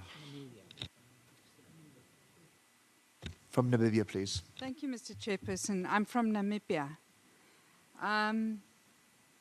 In Namibia, we have had very similar issues, and the question of the panel discussion is, why does what happened in 1948 matter? I think it matters not only for the people of today, the Palestinians on the ground, and the Jewish people who are there, who supposed to live side by side in peace with them, but it also matters in a global context. Since we have the privilege of being here with historians, we need to, I believe, look at what happened in Palestine in the global context. In 1948, for example, the same month that Israel declared its independence is the same month that the National Party in South Africa, which was the party that believed in apartheid, came into power. And prior to that, of course, we also had in Namibia, and something which people do not often remember is that the Holocaust was based on a blueprint which was practiced in Namibia, where the German troops at the beginning of the century decimated two ethnic groups, the Herero and the Nama. And we actually are in reparation talks with the Germans today. So when we talk about why does it matter, we need to look at why is it important that the UK disavowed its own responsibility. Up to today, we don't see the UK stepping into the gap. And I would just like to know how we've talked about the historical background, and we need to look at reparations. We need to look at restoring those kinds of injustices. I would love to know from the panel, and particularly Madam Ashrawi, how do you see us finding some kind of forward movement? We recognize how difficult it is right now, and we are lucky in Namibia because we now have independence. And so therefore we can talk about reparations. It's a long process, but still we are doing that.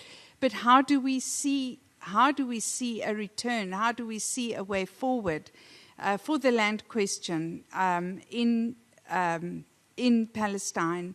And where do we go from here, basically? Because it does matter. Thank you. Thank you. Well, in the first part of your question, you answered the second part of your question. Of why, really, you started with an answer, then asked the question, why does it matter? And the Namibia example explains why, in many ways, what matter, and how do we go forward from here? Avraham tried to give the 3 A's, which are important. And I agree with him on these 3 A's. Without the recognition of culpability and admission of guilt, without recognizing the Palestinian narrative and what happened in 48, there can be no way forward. Because to start, you have to start from the right premise, the right step. If you keep denying the Palestinian victimization, Palestinian history, if you keep taking over sole control over the public domain, the narrative in the public domain, and therefore the components of the solution, as Israel defines it, then there can be no solution. The thing is, there has been really a very strange turning around of issues. I don't want to go into that, but constantly blaming the Palestinians. The Palestinians are the ones always on probation, on tests. The Israelis, in many cases, in public perceptions, are the only democracy in the region. The shared values. I keep telling the Americans, what shared values? Values of occupation and oppression and exclusion and so on.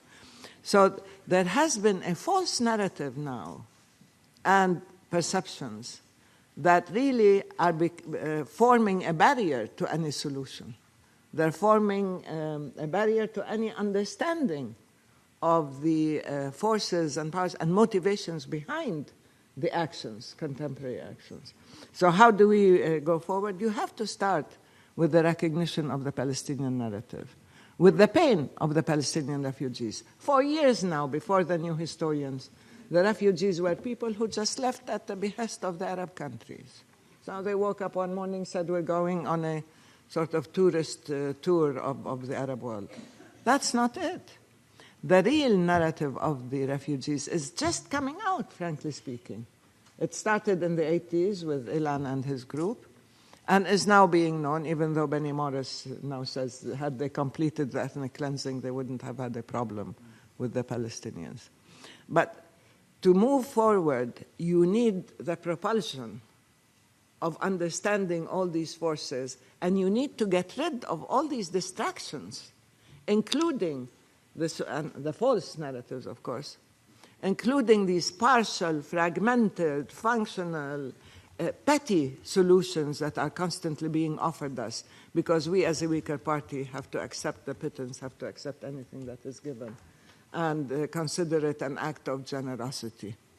To go back to the basics doesn't mean you're caught in the past. It just means you are coming to grips with the tools to go forward. So that's why we talk about multilateralism, international law, the UN. Not because they have come to our rescue at any point, not because they have formed a successful enterprise when it comes to Palestine, but because we keep challenging them to do the right thing. It is their responsibility. And the international community. We did not choose to have Israel created on our land. We did not. Other people chose it for us. We did not choose to be refugees. We did not choose to live under occupation. We did not choose to have to battle the forces of history and existence. We want to be ordinary human beings. Who was it who said the quiet miracle of our ordinary life? It's really miraculous. We can't even get to it. So the way forward is to get to these issues and not to start playing games. Every country talks, well, we are committed to the two-state solution, direct bilateral negotiations. We've heard this mantra forever.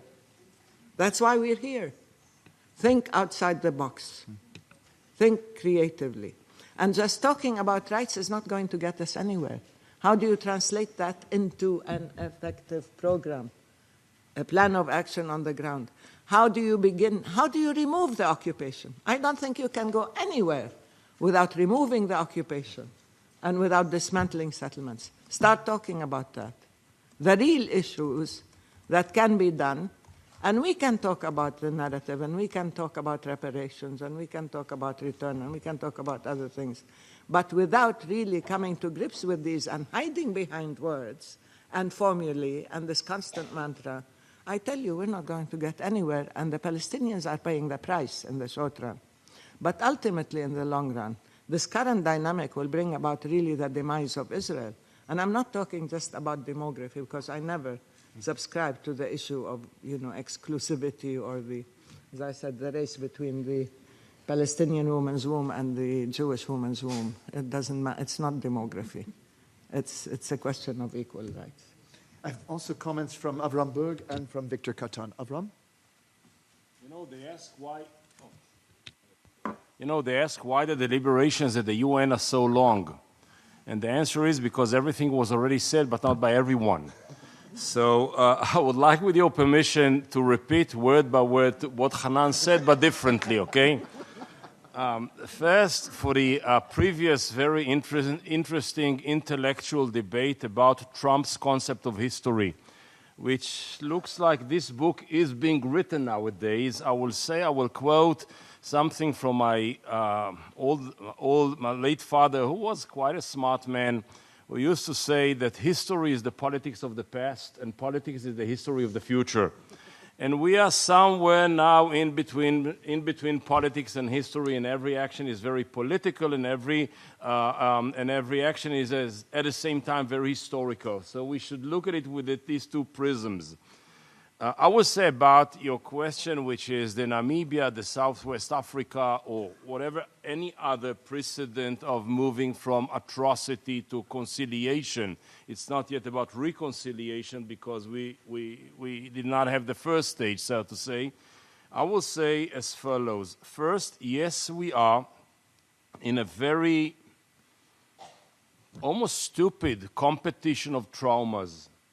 The Palestinians are coming and telling me, Avraham, when you established your state of Israel in 48, 400 and some villages were demolished and our memory was eradicated and we were expelled. And I tell them, Hanan, this is a trauma? Wait till you see mine. I had a Holocaust. Mine is bigger.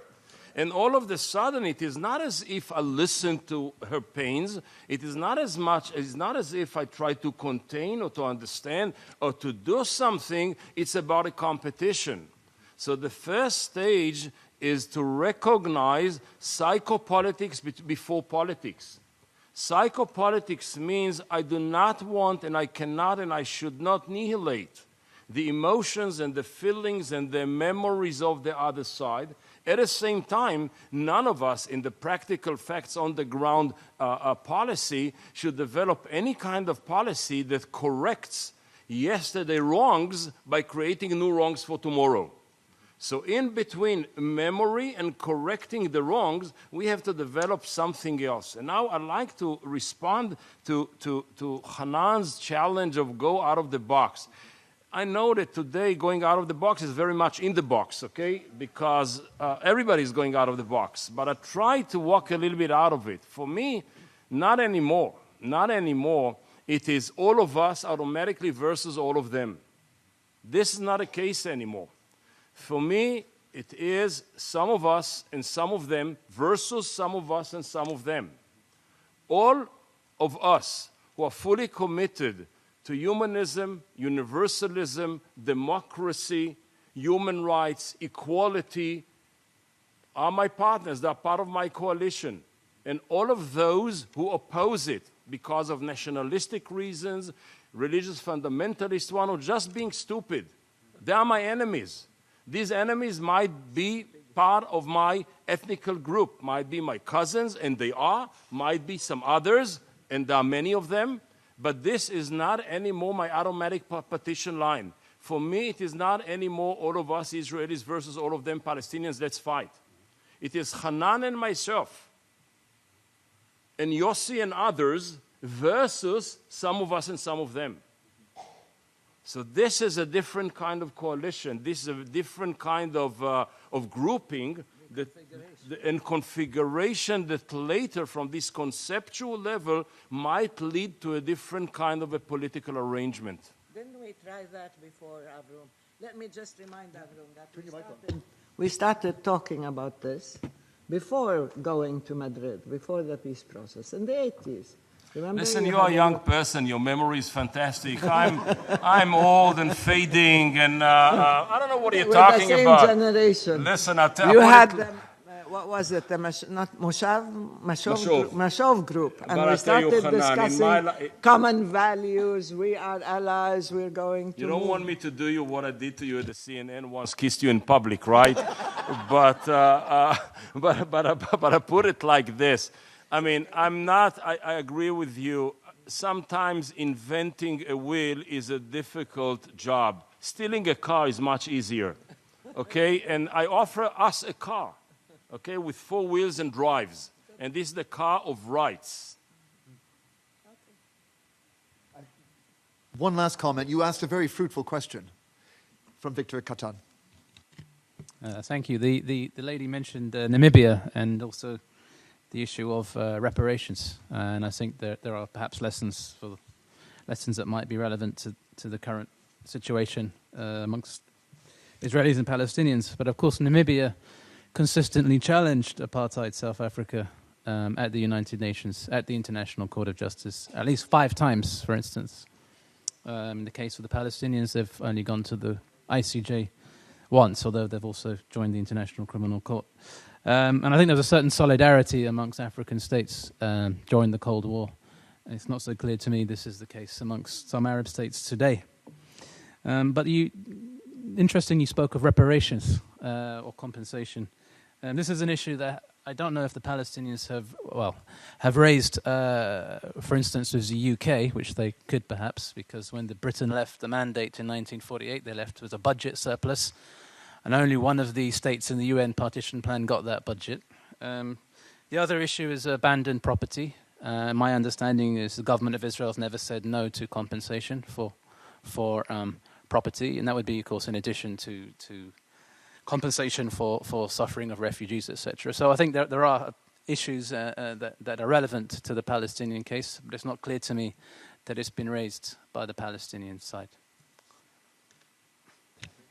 May I call on the representative of Ecuador? Gracias, buenos días. Thank you very much. I'd like to wish you a good day and congratulate you very much indeed on this event. I think many things are emerging, things which have been buried in history and which it's important to recall. I'd like to refer to something that Mr. Avraham said about sharing instead of dividing. I'd like to ask a bit more how this can be done, sharing instead of partition, because looking at the partition resolution, the international community has a debt to the Palestinian people. We were brought to approve many resolutions where we all concurred on there being 2 states under equal conditions in order to start to share. And all the initiatives taken by the international community have also taken this right into account and the Palestinian cause, so that a state may exist. And regarding the recognition of Palestine as observer in 2012, well, this did not yet mean that it became a full member state of this organization, but it did give us food for thought about the debt that the international community has regarding this cause. But how is it possible to share instead of to go partition and change all the historical patterns over the last 30 years? If we have one single state with the existence of 2, looking at the resolution, what can we do? Thank you. Thank you very much. If I could call on Ilan Pappé to begin the response. I think that, thank you for the question and comment. I think it's very important also that the international community would be in touch with the reality on the ground, not just in touch with United Nations resolutions. And the reality on the ground is that there is now one state in Palestine, controlled, an extended greater Israel state that controls the life of the different Palestinian groups with different legal regimes. And I think that it's time, after 50 years of talking of a solution that didn't work, to go back to the desk and look into the future with new ideas. Because with all the positive things that happened around the Oslo process, we have to remember that it was only a process that dealt with the future of 22% of Palestine, not of the whole of Palestine. It only dealt with the fate of the half of the Palestinian people, those who live in the West Bank and the Gaza Strip. It did not include the Palestinian minority in Israel, and it was not very forthcoming towards the future of the Palestinian refugees, more than 5.5 million people.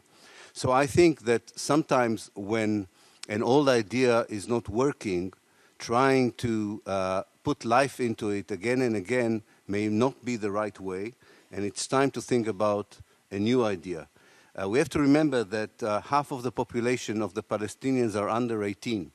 And if you look at what the young people in Palestine and Palestinians, wherever they are thinking about, I don't think that what they are looking for is just a question of state or sovereignty. What they're looking for is normal life, full rights, and optimism for the future. And I think that the present ideas of political solution are not providing good answer to the aspiration of these young people. And we have to go back to the desk and think about a political structure which will respect all the Palestinians wherever they are and will deal with all the historical and geographical questions between the River Jordan and the Mediterranean. Thank you. We now have many questions, and so I'm going to call on two at a time and group your questions in that way. I hope we'll be able to give everyone a chance to ask. I'd like to go right to the far corner, the lady right just behind you, actually. One behind you, and then you. Yes, please. You'll be next. So. Hi. My question is directed to Professor Ilan Pappé. Mr. Pappé, you're one of the strongest and more prominent advocates for the one-state solution. And I was wondering if you can talk more about this, considering the political climate and what is happening in the region right now. Thank you. Yes. Can you hear me? Okay. All right. Thank you very much to the panel for an excellent presentation. We fully agree that you have to look backwards in order to move forwards. I am a lawyer. I come from Malaysia. International law definitely favors the Palestinians. We have an International Court of Justice advisory opinion on this. More importantly, I'd like to zero in on this point. Whether it's going to be a two-state or one-state solution, there has to be equal rights for all citizens and all parties that reside. And we also have precedent for a one-state solution. If you look back at the history, even before 1948, almost 2,000 years ago, the Palestinians and the Jewish people did reside and coexist side by side in peace before politics came in and destroyed all of that.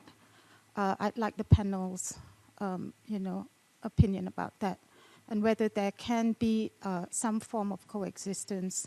Of course, there's going to be there has to be a lot of groundwork for that. More importantly, under the UN partition plan of 1948, and actually this is more towards Victor Kattan, Jerusalem was meant to be under a trusteeship. And for some reason, it has evolved into what we have today. And secondly, there was meant to be a UN peacekeeping force, and that is no longer there. Those are the two issues, Victor Kattan, that I'd like you to address. And another thing that I think really needs to be addressed before we even go into the 1948 issue is the Balfour Declaration, which came into being in 1917, but we have negotiations on that even before, from the Ottoman Empire itself. So I think that needs to be addressed. That subsequently led and evolved into what we have, and the UN resolution of 1948, which is 70 years ago. So those issues, I think, need to be addressed. And also one other thing, Victor Kattan. I may need to call you to a close, just because you're giving us quite an agenda to address already. Sure. Okay. That will do. Yeah. Thank you very much. Yeah. If I could call on Ilan Pappé first, and then Victor Kattan. Yes, I do belong to a group that is called the One Democratic State Initiative. We have started working in different parts of Israel and Palestine around the world. I don't want to exaggerate the importance of what we are doing in terms of having any contact with the established institutions, either in Israel and Palestine, who are still very loyal to the two-state solution. But I think what we are doing intellectually, politically, and ideologically is preparing the ground for the substitute plan, because it's very clear that plan A is not working, and it's time to think about plan B. Let me just, because I don't have that much time, just give one example of how the two-state solution contradicts the issue of Palestine and the Palestinians. Even if Israel would have dismantled settlements in the West Bank and would have moved the settlers from colonies that were illegally established in the West Bank, Israel would move them to Palestinian areas inside Israel. It would use these settlers to Judaize the Galilee and to Judaize the Nakba, the south of Israel. So in this respect, because the Palestinians are fragmented as a result of the Nakba, and because there are different issues for different Palestinian groups, I think that we are looking towards the Palestinian National Liberation Movement to adapt itself to the 21st century, to tell us what is your vision for the future, given the fact that Israel already established irreversible facts on the ground in the West Bank and around the Gaza Strip. So we are looking for something which is based on human rights and civil rights, a decolonization for the 21st century that would promise equality with the rectification of past evils through the implementation of rights, most important of which is the Palestinian right of return. So I think what you have now is, and may I add only one thing, and with this I will end. I don't know if you're aware of this, but today there are about 150 PhD students working on Palestine. I checked it. It's part of my job. Most of them are working on a one-state solution. This young intellectual Palestinian elite is interested in what's going on and is very unhappy with the basic ideas that the political elites have today, which obviously are not only solving the problem, the situation gets worse on the ground.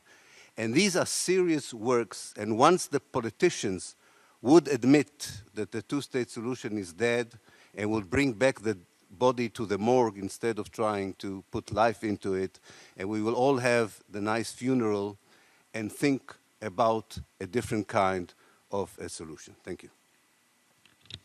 Thank you, Ilan. Victor. Thank you. The lady from Malaysia asked me about status of Jerusalem during the UN partition plan, about UN peacekeeping force, and something about the Balfour Declaration. So I'll take these in chronological order and begin with the Balfour Declaration. You also mentioned something about the Ottoman Empire. So there were discussions between the Zionist representatives of the Zionist organization and the Grand Vizier of the Ottoman Empire in the early 1900s about establishing what they call the Jewish colonization scheme for Palestine, but these talks did not go ahead. I mean, the Ottoman Empire did not agree to that plan. However, it's relevant in the sense that the idea behind it, because Herzl drafted this scheme with some lawyers in London, is very similar actually to the mandate that was approved by the League of Nations in 1922. I should point out that the Balfour Declaration was effectively annulled by the British government in the 1939 White Paper. Okay, Jerusalem trusteeship. The UN partition plan envisaged what they called a corpus separatum, a separate status for Jerusalem. It actually also included Bethlehem, and its residents would have a separate citizenship. UN governor, I think, was to run the city for the first 10 years. But that idea, like the UN partition plan, kind of foundered. There were talks, I think, up until the early 1950s about the idea of internationalizing Jerusalem, and I think some states still, until today, adhered to that plan. So I think even during the recent Security Council debate in December on Trump's Jerusalem declaration, the government, French government, said that they don't recognize any sovereignty, including West Jerusalem, and they alluded to the UN partition plan. I think the British government also referenced the UN partition plan, so it still has some relevancy to the organization. With regard to UN peacekeeping forces, my understanding is you need the consent of the Israeli government of Israel, which is also the occupying power in the West Bank and Gaza, and Israel refuses to have any third party, any third force, UN, especially UN one, peacekeeping or not, within its sphere of influence. Let me come back for two more questions. If I could ask the gentleman, please. Yes.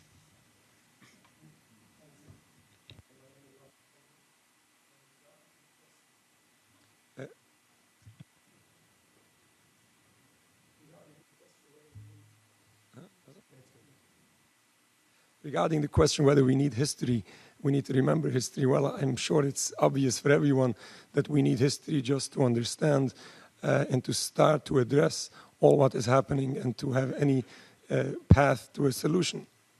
But in addition to this, what was mentioned by the lady before, we need to use past history to overcome propaganda, which in many times grabs these Jewish people in Israel, that they are so afraid for their lives, which unfortunately drives them into support this occupation just because of the danger that they feel they are in.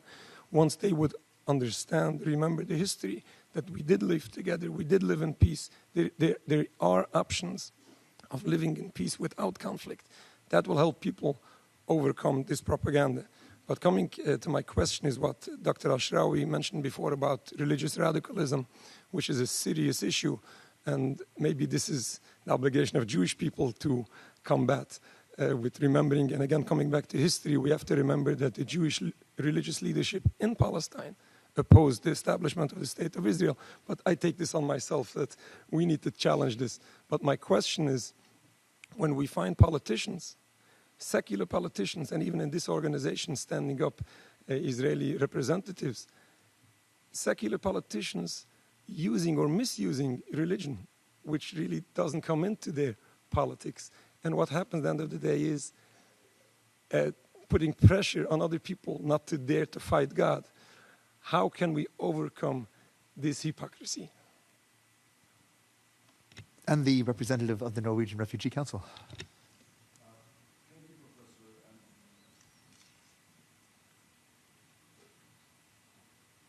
Here we go. We got the technology to work. Thank you, Professor. Let me share a brief thought, and this would perhaps be a useful segue to our afternoon panel. On the inseparable character or the manner in which the question of Palestine straddles both 1948 and 1967. As we are convened here this morning, at the Security Council, there is a debate, an open debate on ensuring respect for international law. And one of the persons addressing the Security Council is Professor Theo Meron, former Chief Justice of the ICTY, and in 1967, legal counsel to the Israeli Ministry of Foreign Affairs, and at the time cautioned against settlements, the establishment, expansion of settlements in occupied Palestinian territory based on the premise of the Hague Regulations and the Fourth Geneva Convention. In a response, Professor Yehuda Blum came out with the missing sovereign or missing reversioner doctrine, in essence asserting that Israel has valid claim for title in occupied Palestinian territory based on the notion that it never came under the sovereign rule of anyone, let alone the Palestinians. And that position has been endorsed by the Israeli Ministry of Foreign Affairs in 2003 and again in 2015. How would we be able to reconcile that with a token commitment to a two-state solution? It is simply, there's no way forward as long as that is the legal doctrine that Israel prescribes to. So perhaps we need to go back to that. Thank you. Thank you very much. If I could ask Professor Ashrawi to respond to our first question and Victor Kattan to our second.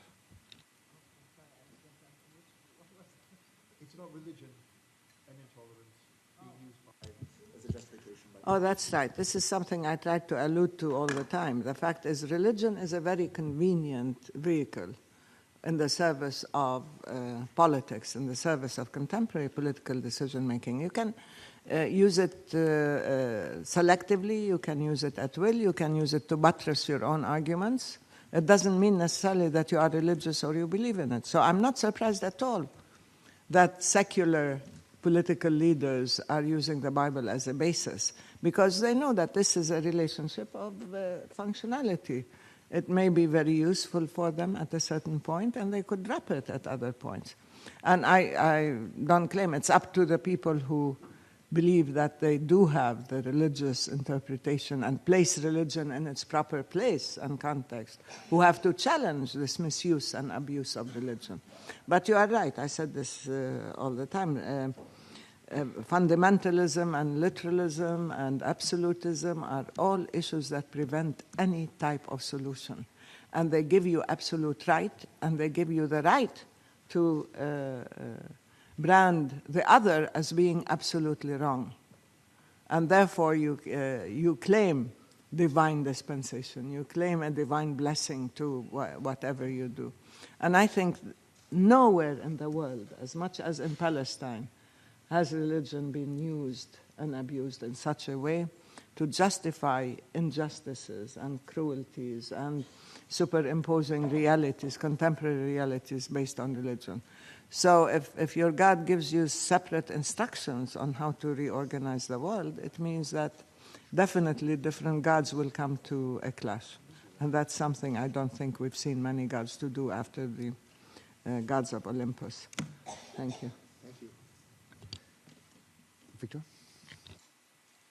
Thank you for the question from the gentleman from the Norwegian Refugee Council. So this is a question about Israel's settlements, which are now mostly in the West Bank and East Jerusalem, and this notion that Israeli scholars, Attorney General, have advanced this theory that Israel has better title to the West Bank than Jordan did because it wasn't a legitimate, its status in the territory was not legitimate. And we've seen, more recently, we've seen the Levy Commission in 2012 come out with another theory justifying the settlements, actually going back to the mandate. Although I'm not clear whether the government has actually adopted this as formal policy or whether they're surreptitiously implementing it. You asked how can we reconcile this position or Israel's position on settlements with a two-state solution. Probably you can't reconcile them unless you could possibly argue that the settlements are the big settlements are situated in a way that would still allow some kind of Palestinian state to emerge, perhaps in confederation with Jordan. That might be the logic behind it, but I'm not sure. But yeah, it's intriguing to see though that this argument on settlements is being made more vociferously and frequently than ever before. Although again, it's not new, and this issue came up, during the Camp David talks between Israel and Egypt with Carter, and so they've known it. They've known about it. The Security Council passed a resolution in 1980, not just calling the settlements illegal, but calling for their dismantlement of the settlements. And we've seen the Security Council hasn't done much about it since. Hanan wants to come in. Again, I just want to add that the issue, this is immaculate hindsight again. They decided that there's an argument they can use to justify settlements. This began with the whole concept of disputed territory rather than occupied territory. And the issue that if there is an absence of sovereign power over this land, then it makes the land a free-for-all. Anybody can come and grab it. This is not the case. I mean, there are numerous resolutions and legal decisions and positions that say these are occupied territories. I mean, there are still those who say that anything beyond 181, 1947, can be described as occupied territories. So the thing is, no matter how many times they try to change the lexicon and to say, never in any legal text have I seen that the absence of sovereignty or a sovereign state over it makes this land a free land that anybody can grab or anybody with any religious text. So that's an argument that has never been really accepted or acceptable to anybody except in the Zionist right wing used, and now with the Likud and with this extreme right racist coalition in Israel, they're pulling out all these arguments, including the Jewishness of the state and so on, in order to justify what they're doing and to justify greater Israel. And I don't think they should be taken that seriously unless you want to lay them to rest once and for all, because they are part of a whole cloud of deception that is now clouding the issues and attempting to justify not just the occupation, but the expansion and the takeover of all of Palestine. Avraham, did you wish to? I would like, do you know why the deliberations at the UN are so long? Okay. Yeah. I would like to try to build almost an impossible bridge between the madam from Ecuador and the people from, I take it, from Williamsburg. Okay. I mean, maybe to try to build a kind of tribal bridge here. You ask a question about how sharing looks like. It's a different seminar, at least a different session. This session, thank God, is about the past. So whatever we can do, we can argue how to change the past, but very little was allocated for us as a matter of responsibility about the future. Nonetheless, I believe that if we accept what I put on the table and others alluded to, which is a different ground level, which is ground level of rights rather than ground level of something else. We should look at a situation as a 3 floors structure.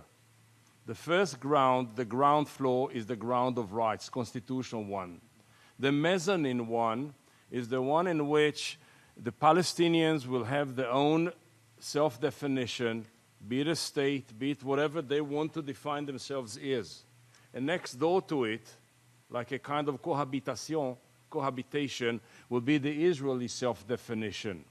And on top of it, you will have the third floor, that will be a kind of a confederation in which method that are shared by all. It might be infrastructure, it might be environment, it might be education, it might be constitutional coordination, whatever it is, but it is not anymore one state, two state, a binary situation, and that's the end of it. It's a ground floor, mezzanine floor, and a roof that actually envelopes it all. Once we have a kind of a structure like this, without going into the details, comes the question, what is allowed and what is not allowed in this infrastructure? I have no problem with individuals or collectives or communities or congregations who are believers. Who am I to tell somebody do not believe, do not practice? I have a lot of issues with religion as a political power and a political definer of political actions. And therefore, my aspiration and my dream, for sure, in my beloved state of Israel, I hope in the state of Palestine, to be born, that there will be a wall of separation between church and state, or between Knesset and Beit Knesset, or between the mosque and the Majlis, or whatever it is. That politics will be politics, and religion will be at the private and public and communal sphere rather than the political one. Because the minute religion is a political driver, compromises and here and now historic political dynamics becomes impossible. I can compromise with Hanan on God-given, on human-given issues. None of us can compromise with the ultimate source of authority. He never comes, he never visits, he never calls, she never calls, okay? I mean, I want to deal with her, but she doesn't come. So it's impossible to have him or her as part of the equation. Having said that, we Israelis have to deal very seriously with something which is a precedent in our history. We are still living under the premises of nation state. I don't know for how long. States the way we know them will continue, and nations the way we knew them will continue. I do not know for how long. But I have no doubt that the contemporary current state of national definition of the Jews in Israel is a precedent never happened in the Jewish history before. Being an Israeli national is a fusion of 5 elements never fused before into one. It is religion, territory, power, sovereignty, and language. There were times in which we spoke Hebrew, but we didn't have sovereignty. Some other times we were sovereign, but we didn't have power. Others we had power, but not over the entire piece of land. Some others we have this and that, but we didn't have religion. We were not that religious or observant. Now all of a sudden, it's either all the five, or you are well poisoner, Trojan horse, no good Nick, or Avraham Burg. I mean, this is a kind of a challenge of the total, absolute five pillars nationality that people like us must dismantle before we come to talk with Hanan and her colleagues.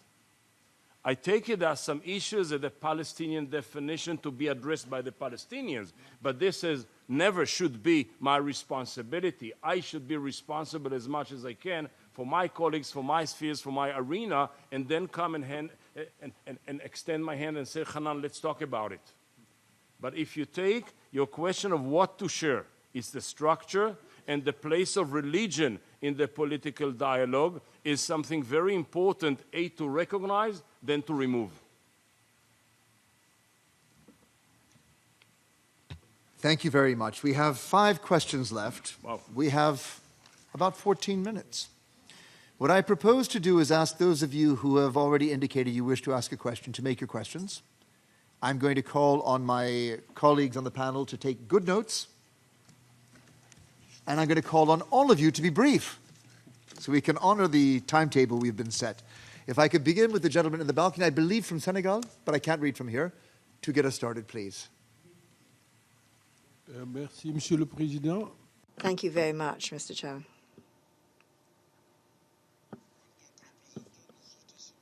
As a representative of civil society, I would respond to the question whether history can help. Can history help? My point of view is that history can provide a beacon of light, but at the same time it can also cast a shadow. So everything I've listened to this morning is extremely interesting, but I think it would be good to say that those who first of all asked about the issue of history, if we think of all the names that have been evoked here, I'm a professor of ancient history, Israel, all these mullahs, first of all, they're to be found in the texts of Pharaonic Egypt, the myths, everything. We have to stop all that. It's very dangerous. I said to the Israeli ambassador in Senegal once that the idea that it's an elected or chosen people has no sense because all people are chosen. And he said to me, sir, if you take that away, what's going to remain for us as Israelis? We have to be careful about the Bible. There are several Bibles. There's the Hebrew one, the Greek one, the Latin one. There have been the Romans, the Roman Byzantines, the Arabs, the Ottomans, the French, and the British in history. We cannot just talk of one section of history. We have to talk of all the parts of history. So to conclude, I think that the history of human beings is one of migration, of dialogue, of the clash of civilizations. We have to give dialogue its place. To conclude, we have to cooperate with UNESCO. We have to come back to educating children, providing both formal and informal education. We also have to talk of sharing and of saving. The regional approach, Israel is ridiculous in the international fora, saying it's part of Europe. Israel's not part of Europe. I've been in several UN fora when we talk of football. Israel is in Europe. We have to stop playing like that. We're asking for disaster if we continue like that. And I suggested to civil society, if we follow Trump, we're going for a third world war. Thank you. Thank you very much. There is much food for thought. I have 2 questions in the third row. We'll start with the gentleman here, and then I'll come to. So please.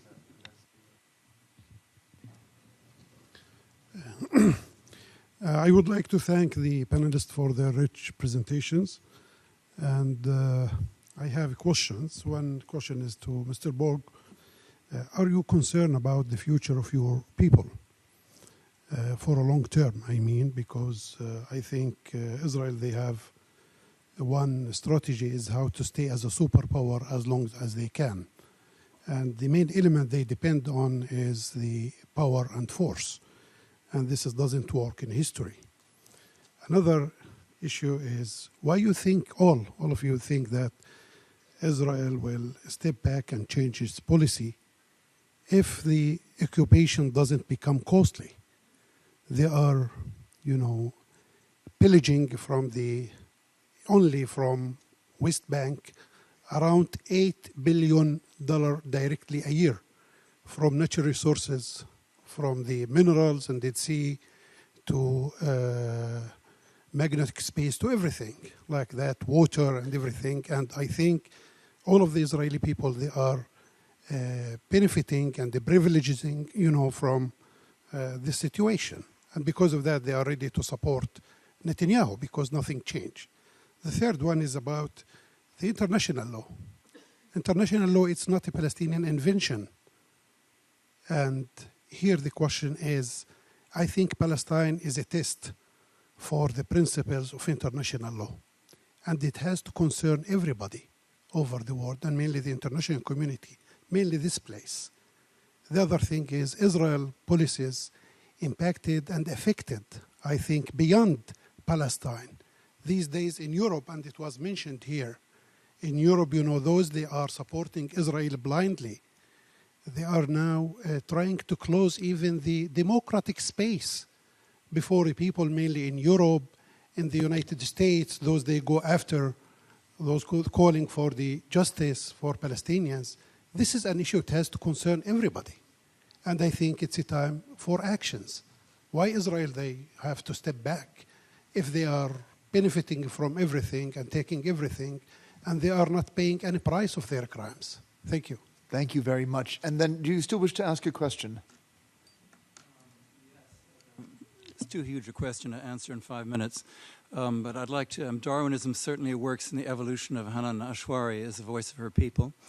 And I would say that Avraham, having been an ex-secretary of the Jewish Agency, might be an equally as enlightened Israeli. I've been involved with nuclear weapons questions since the abduction of Mordecai Benunu, for Index on Censorship, and for Pugwash, and for Article 19. And I've never had an enlightened Israeli, been able to answer the question why Israel has nuclear weapons with no nuclear adversary in the region, why it's the exceptionalism of the ambiguity policy. It seems to me that nuclear weapons in the region offers a very complex symbol, Avraham, of many things you were talking about: suprematism, unequal power, and concepts of the way the Jewish state was formed, which needs to be readdressed. So perhaps if you want to answer this huge question, maybe we should take it to the next panel. But anything you have to say? Thank you very much. And I have from the representative of Lebanon. Mr. Chair, all states expressed their condolences for the Palestinian people for what happened in Gaza. We join them in this regard. However, I want to congratulate the Palestinian people for their resistance, congratulate them for their unbreakable hope for life, for their urge for independence, for continuously fighting for 70 years. I want to congratulate them for giving lessons to the world, lessons of freedom, of hope, and of independence and dignity. We are positively sure that the suffering of the Palestinians will end and the future will give justice to Palestine as long as the Palestinians continue writing history with their heroic acts. Thank you.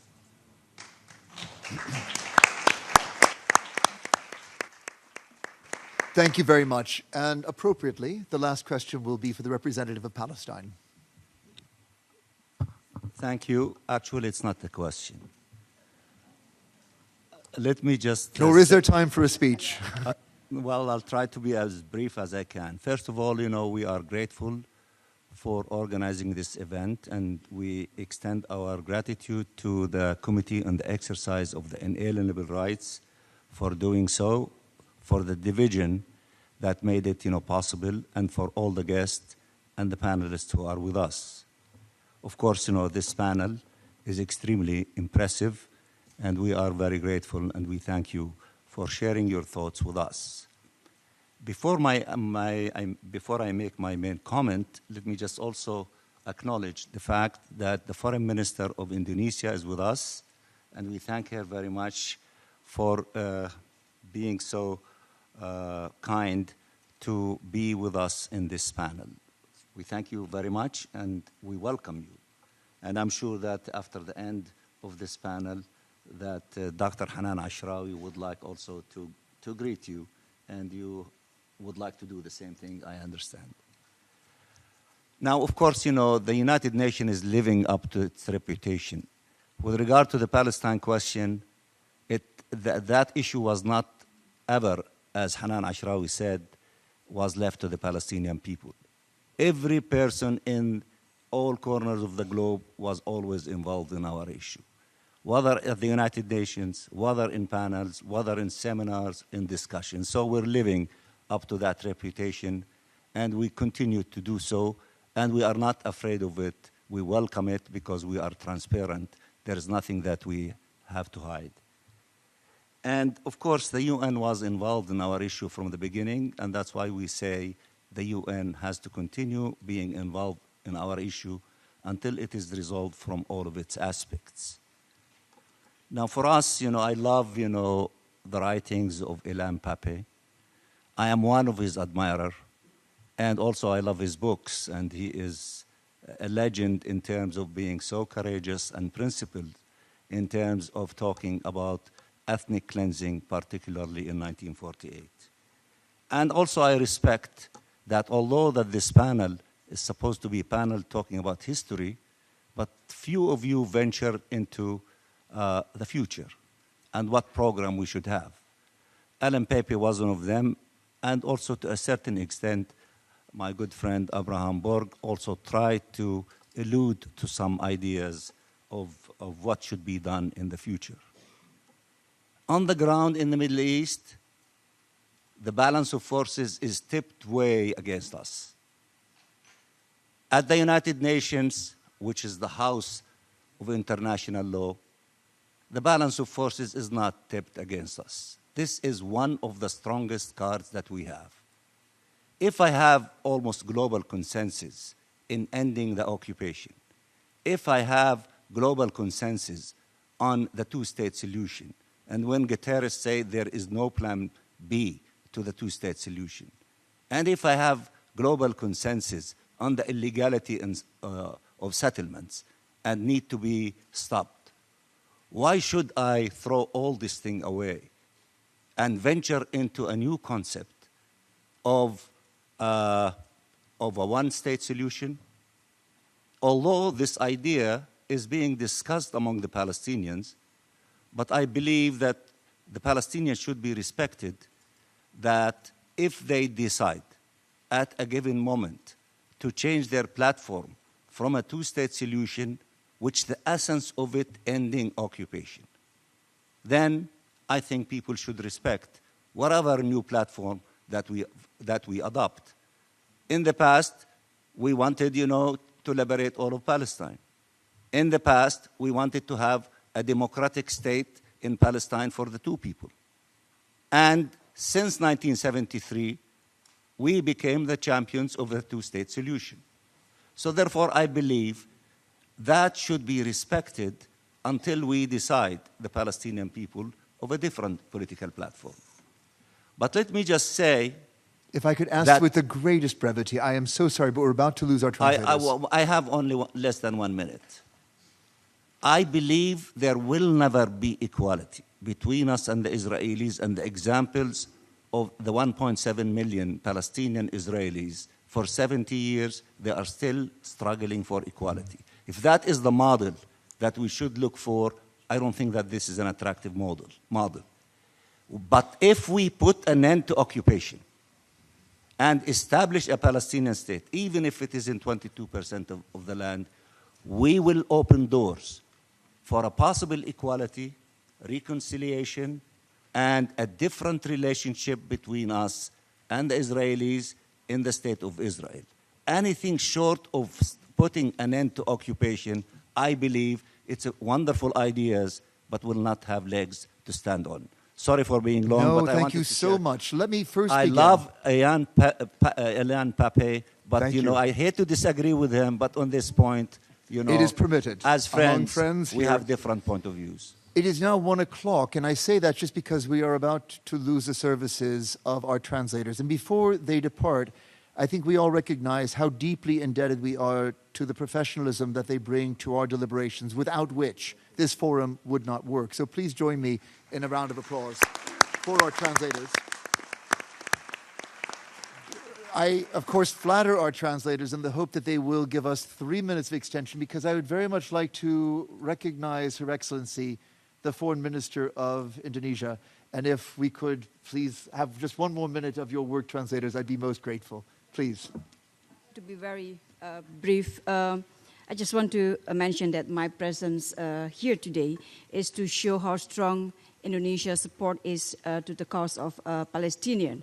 And I would like to quote what the first president of Indonesia said, that as long as Palestinians didn't get its independence, Indonesia will always be with the Palestinian. And when it comes to Palestinian, not only the government of Indonesia, but the whole Indonesian is always be with the Palestinian. As we speak now, my vice president is also flying to Istanbul to attend the extraordinary OIC summit. The UN Security Council is now discussing about the upholding the international law in the maintenance of peace and security.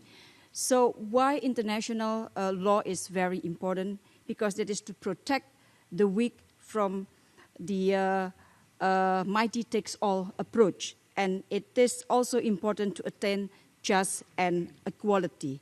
And the challenge of the UN Security Council is, of course, also how to implement all its resolutions, including the resolution on the Palestinian. So what is discussing next in the next room is really very well fits with the discussion that we are having here today. Thank you very much. Your Excellency, thank you. Before we bring our session to a close, I would like to give each of our panelists 2 minutes. And panelists, please, to achieve this difficult task of making your closing comments in 2 minutes each, and then I'll hand back to our chair to bring the session to a close. If we could start with Dr. Ashrawi. Yes, I will try to be brief because you've been inundated with comments from me from the beginning, but I would like also to thank all those people who expressed their solidarity and support. This has been extremely encouraging, and it has given the Palestinians further hope, as I said, a rare commodity. We know that these expressions in many ways send a message that this international community must play a role and must take its responsibilities seriously. As far as the issue, I really wanted to address the nuclear power issue. This is part of the exceptionalism that Israel enjoys. And it doesn't matter. Whenever you talk about nuclear powers, and everybody talks about Pakistan, India, now Iran is in danger of being, attacked and so on because of the presence of nuclear power. And when we talk about Israel having nuclear weapons and more than 200 thermonuclear warheads and so on, this is something that cannot be discussed or addressed because Israel is a different country. First of all, the security issue, it is facing an existential threat. And two, because it's a responsible country. It's a democracy. There's rule of law. They're not going to be the first to wage war. So in a sense, this exceptionalism is what is going to lead to other countries wanting to have nuclear weapons, even at the risk of the U.S. threatening them with war. And if we're going to have a nuclear-free Middle East, it should start with Israel. Because this is where there is total opaqueness and secrecy, lack of inspection, and it has never signed or ratified the NPT or any of the other agreements. This is one. On the other issues, yes, I agree with UNESCO and all these things and all the different layers of history, and we cannot stop one place. Israel is straddling the fence, yes. It wants to be part of Europe. It wants to be an extension of the West. It wants to be, again, another exceptional state. But it wants to be in the Middle East because that's the terrain it took over, the territory. So when you think of the UN having Europe and other states, Europe and other countries. This is where Israel is, and this is where they give it special privilege in order to play a role in the UN. And I interrupt I'll you stop. not to stop you. I do want to say, though, thank you all for the interpreters.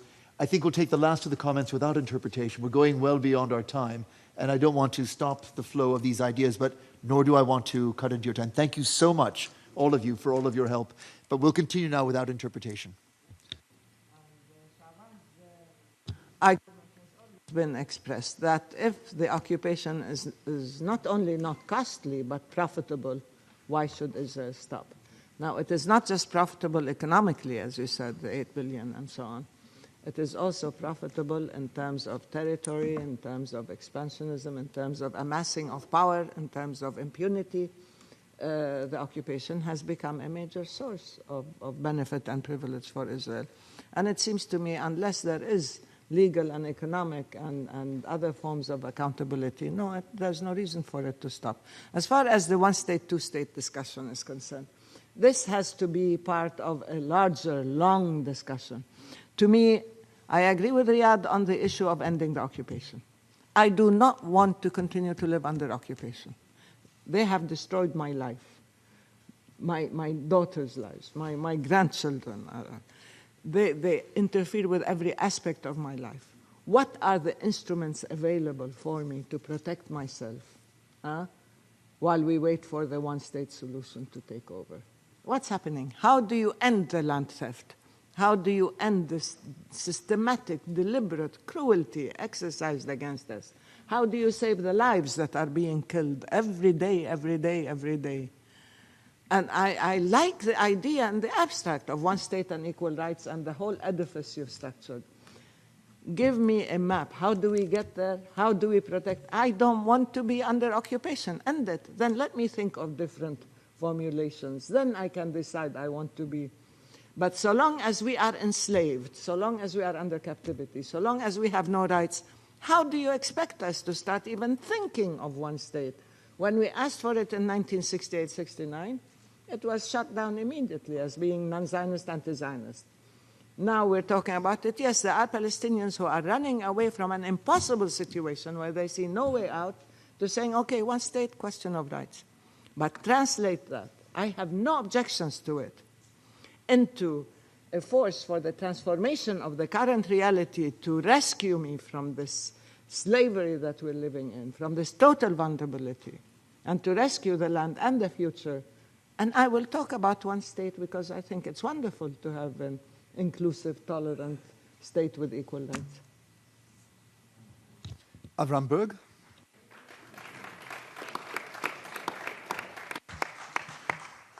As for my concerns, my first concern is, seriously speaking, is about the dramatic erosion and withdrawal of liberal democracies and the liberal side of so many political camps, not just in Israel, but all over, I would say most over the West. We are part of a larger tidal wave of erosion of the democratic values in so many places that creates a different kind of discourse and encourages different kind of content in Israel, which I do not like at all. As an Israeli, I'm very, very troubled and concerned about the future of this country. As a Jew, I'm not concerned about the future of my people, which is a country, a state is an instrument for the existence and the modus operandi of any kind of a people. As a people, our modus vivendi is to continue the way or different ways as we did for the last 4,000 years, and I have no doubt about the future of the Jewish people. I'm not at all sure if the state of Israel will continue with the kind of issues that we have today. And the main one of them is not only I do not want Hanan not to be occupied, I do not want to be an occupier.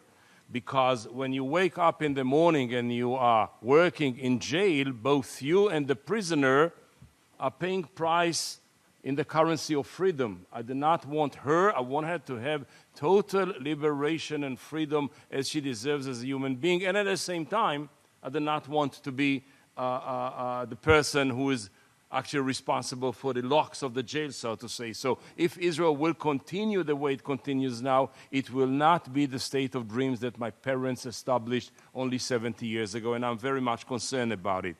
The second is about the nuclear weapon. The question about the history is a very interesting one, goes to the traumas of the immediate post-trauma of the 50s, etc. It's not about time to go into it now. I will say that at a time, Israel needed a kind of a decisive military advantage to secure itself and to secure its psyche of the self. And we didn't know whether we can achieve it by conventional force only or we need a non-conventional one. So we have them both. We actually have two strategies, the conventional decisive force and the non-conventional decisive force. And we could never actually decide which one we prioritize. Personally, I was involved and engaged in a couple of activities, seminars, and public affairs as well, because I would like to see the Middle East as a place, as a zone clean of any mass destruction weapons. And will Israel be the first one or the last one? I don't care, as long as by the end of the day, the region will be a different region. Having said that, I do believe, you will say it's my naive, optimistic, lefty, pinko way of looking at realities. I will say it is possible for iconic conflicts to become iconic resolutions. I do believe it's possible. It's not that far away. And I believe it is possible between us. It is possible between us much faster, much deeper, much more comprehensively than people suspect that it is impossible. Having said that, what do I base my optimism on? And since it's the last remark, and I would like to end up with a kind of an upbeat, which I really feel, I will base all of my future optimism on my mom. We used to ask my mom, what are you? Are you an optimist or a pessimist? She said, moi, me? Of course I'm an optimist. Today is much better than tomorrow. Now, I do not have this kind of my mom's optimism, but nonetheless, I owe my mom's story something very strong. In a nutshell, my mom was born in Hebron. She was a seventh-generation Hebronite.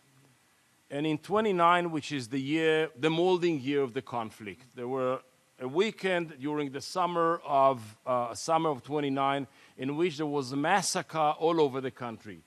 We killed them, they killed us. Not a pleasant couple of months. Bloodshed all over the country. Hebron, El-Halil, was, I will say, became, in the Zionist point of view, the molding experience.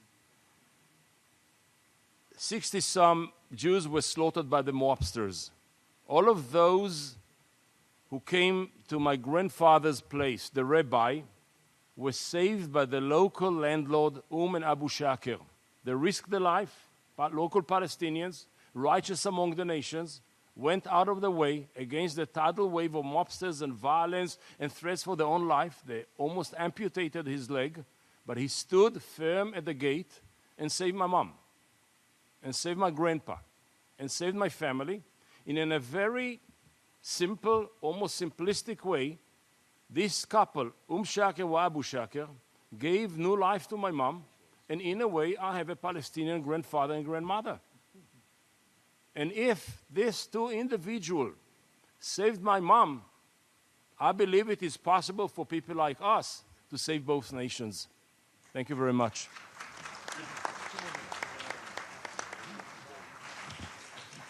We are so far not succeeding to keep things to 2-minute interventions, but the quality of the interventions, we are about to lose sound as well as translation. How about light and food? So you should all put on your earphone to continue because the speakers are about to go out on us as well. But I'm hoping to get the last two speakers to keep more within the discipline of 2-minute closing comments, and we can bring this to a close. Victor Kattan. Thank you, Eugene. I'll be as brief as I can. I'll end by emphasizing what Shawan said earlier, that international law is not a Palestinian invention. and that Palestine has become a test for the principles of international law. And I think one of the issues that we see from Trump's recognition of Jerusalem and moving the US embassy is a dangerous erosion of the UN Charter's principle of non-annexation. And unfortunately,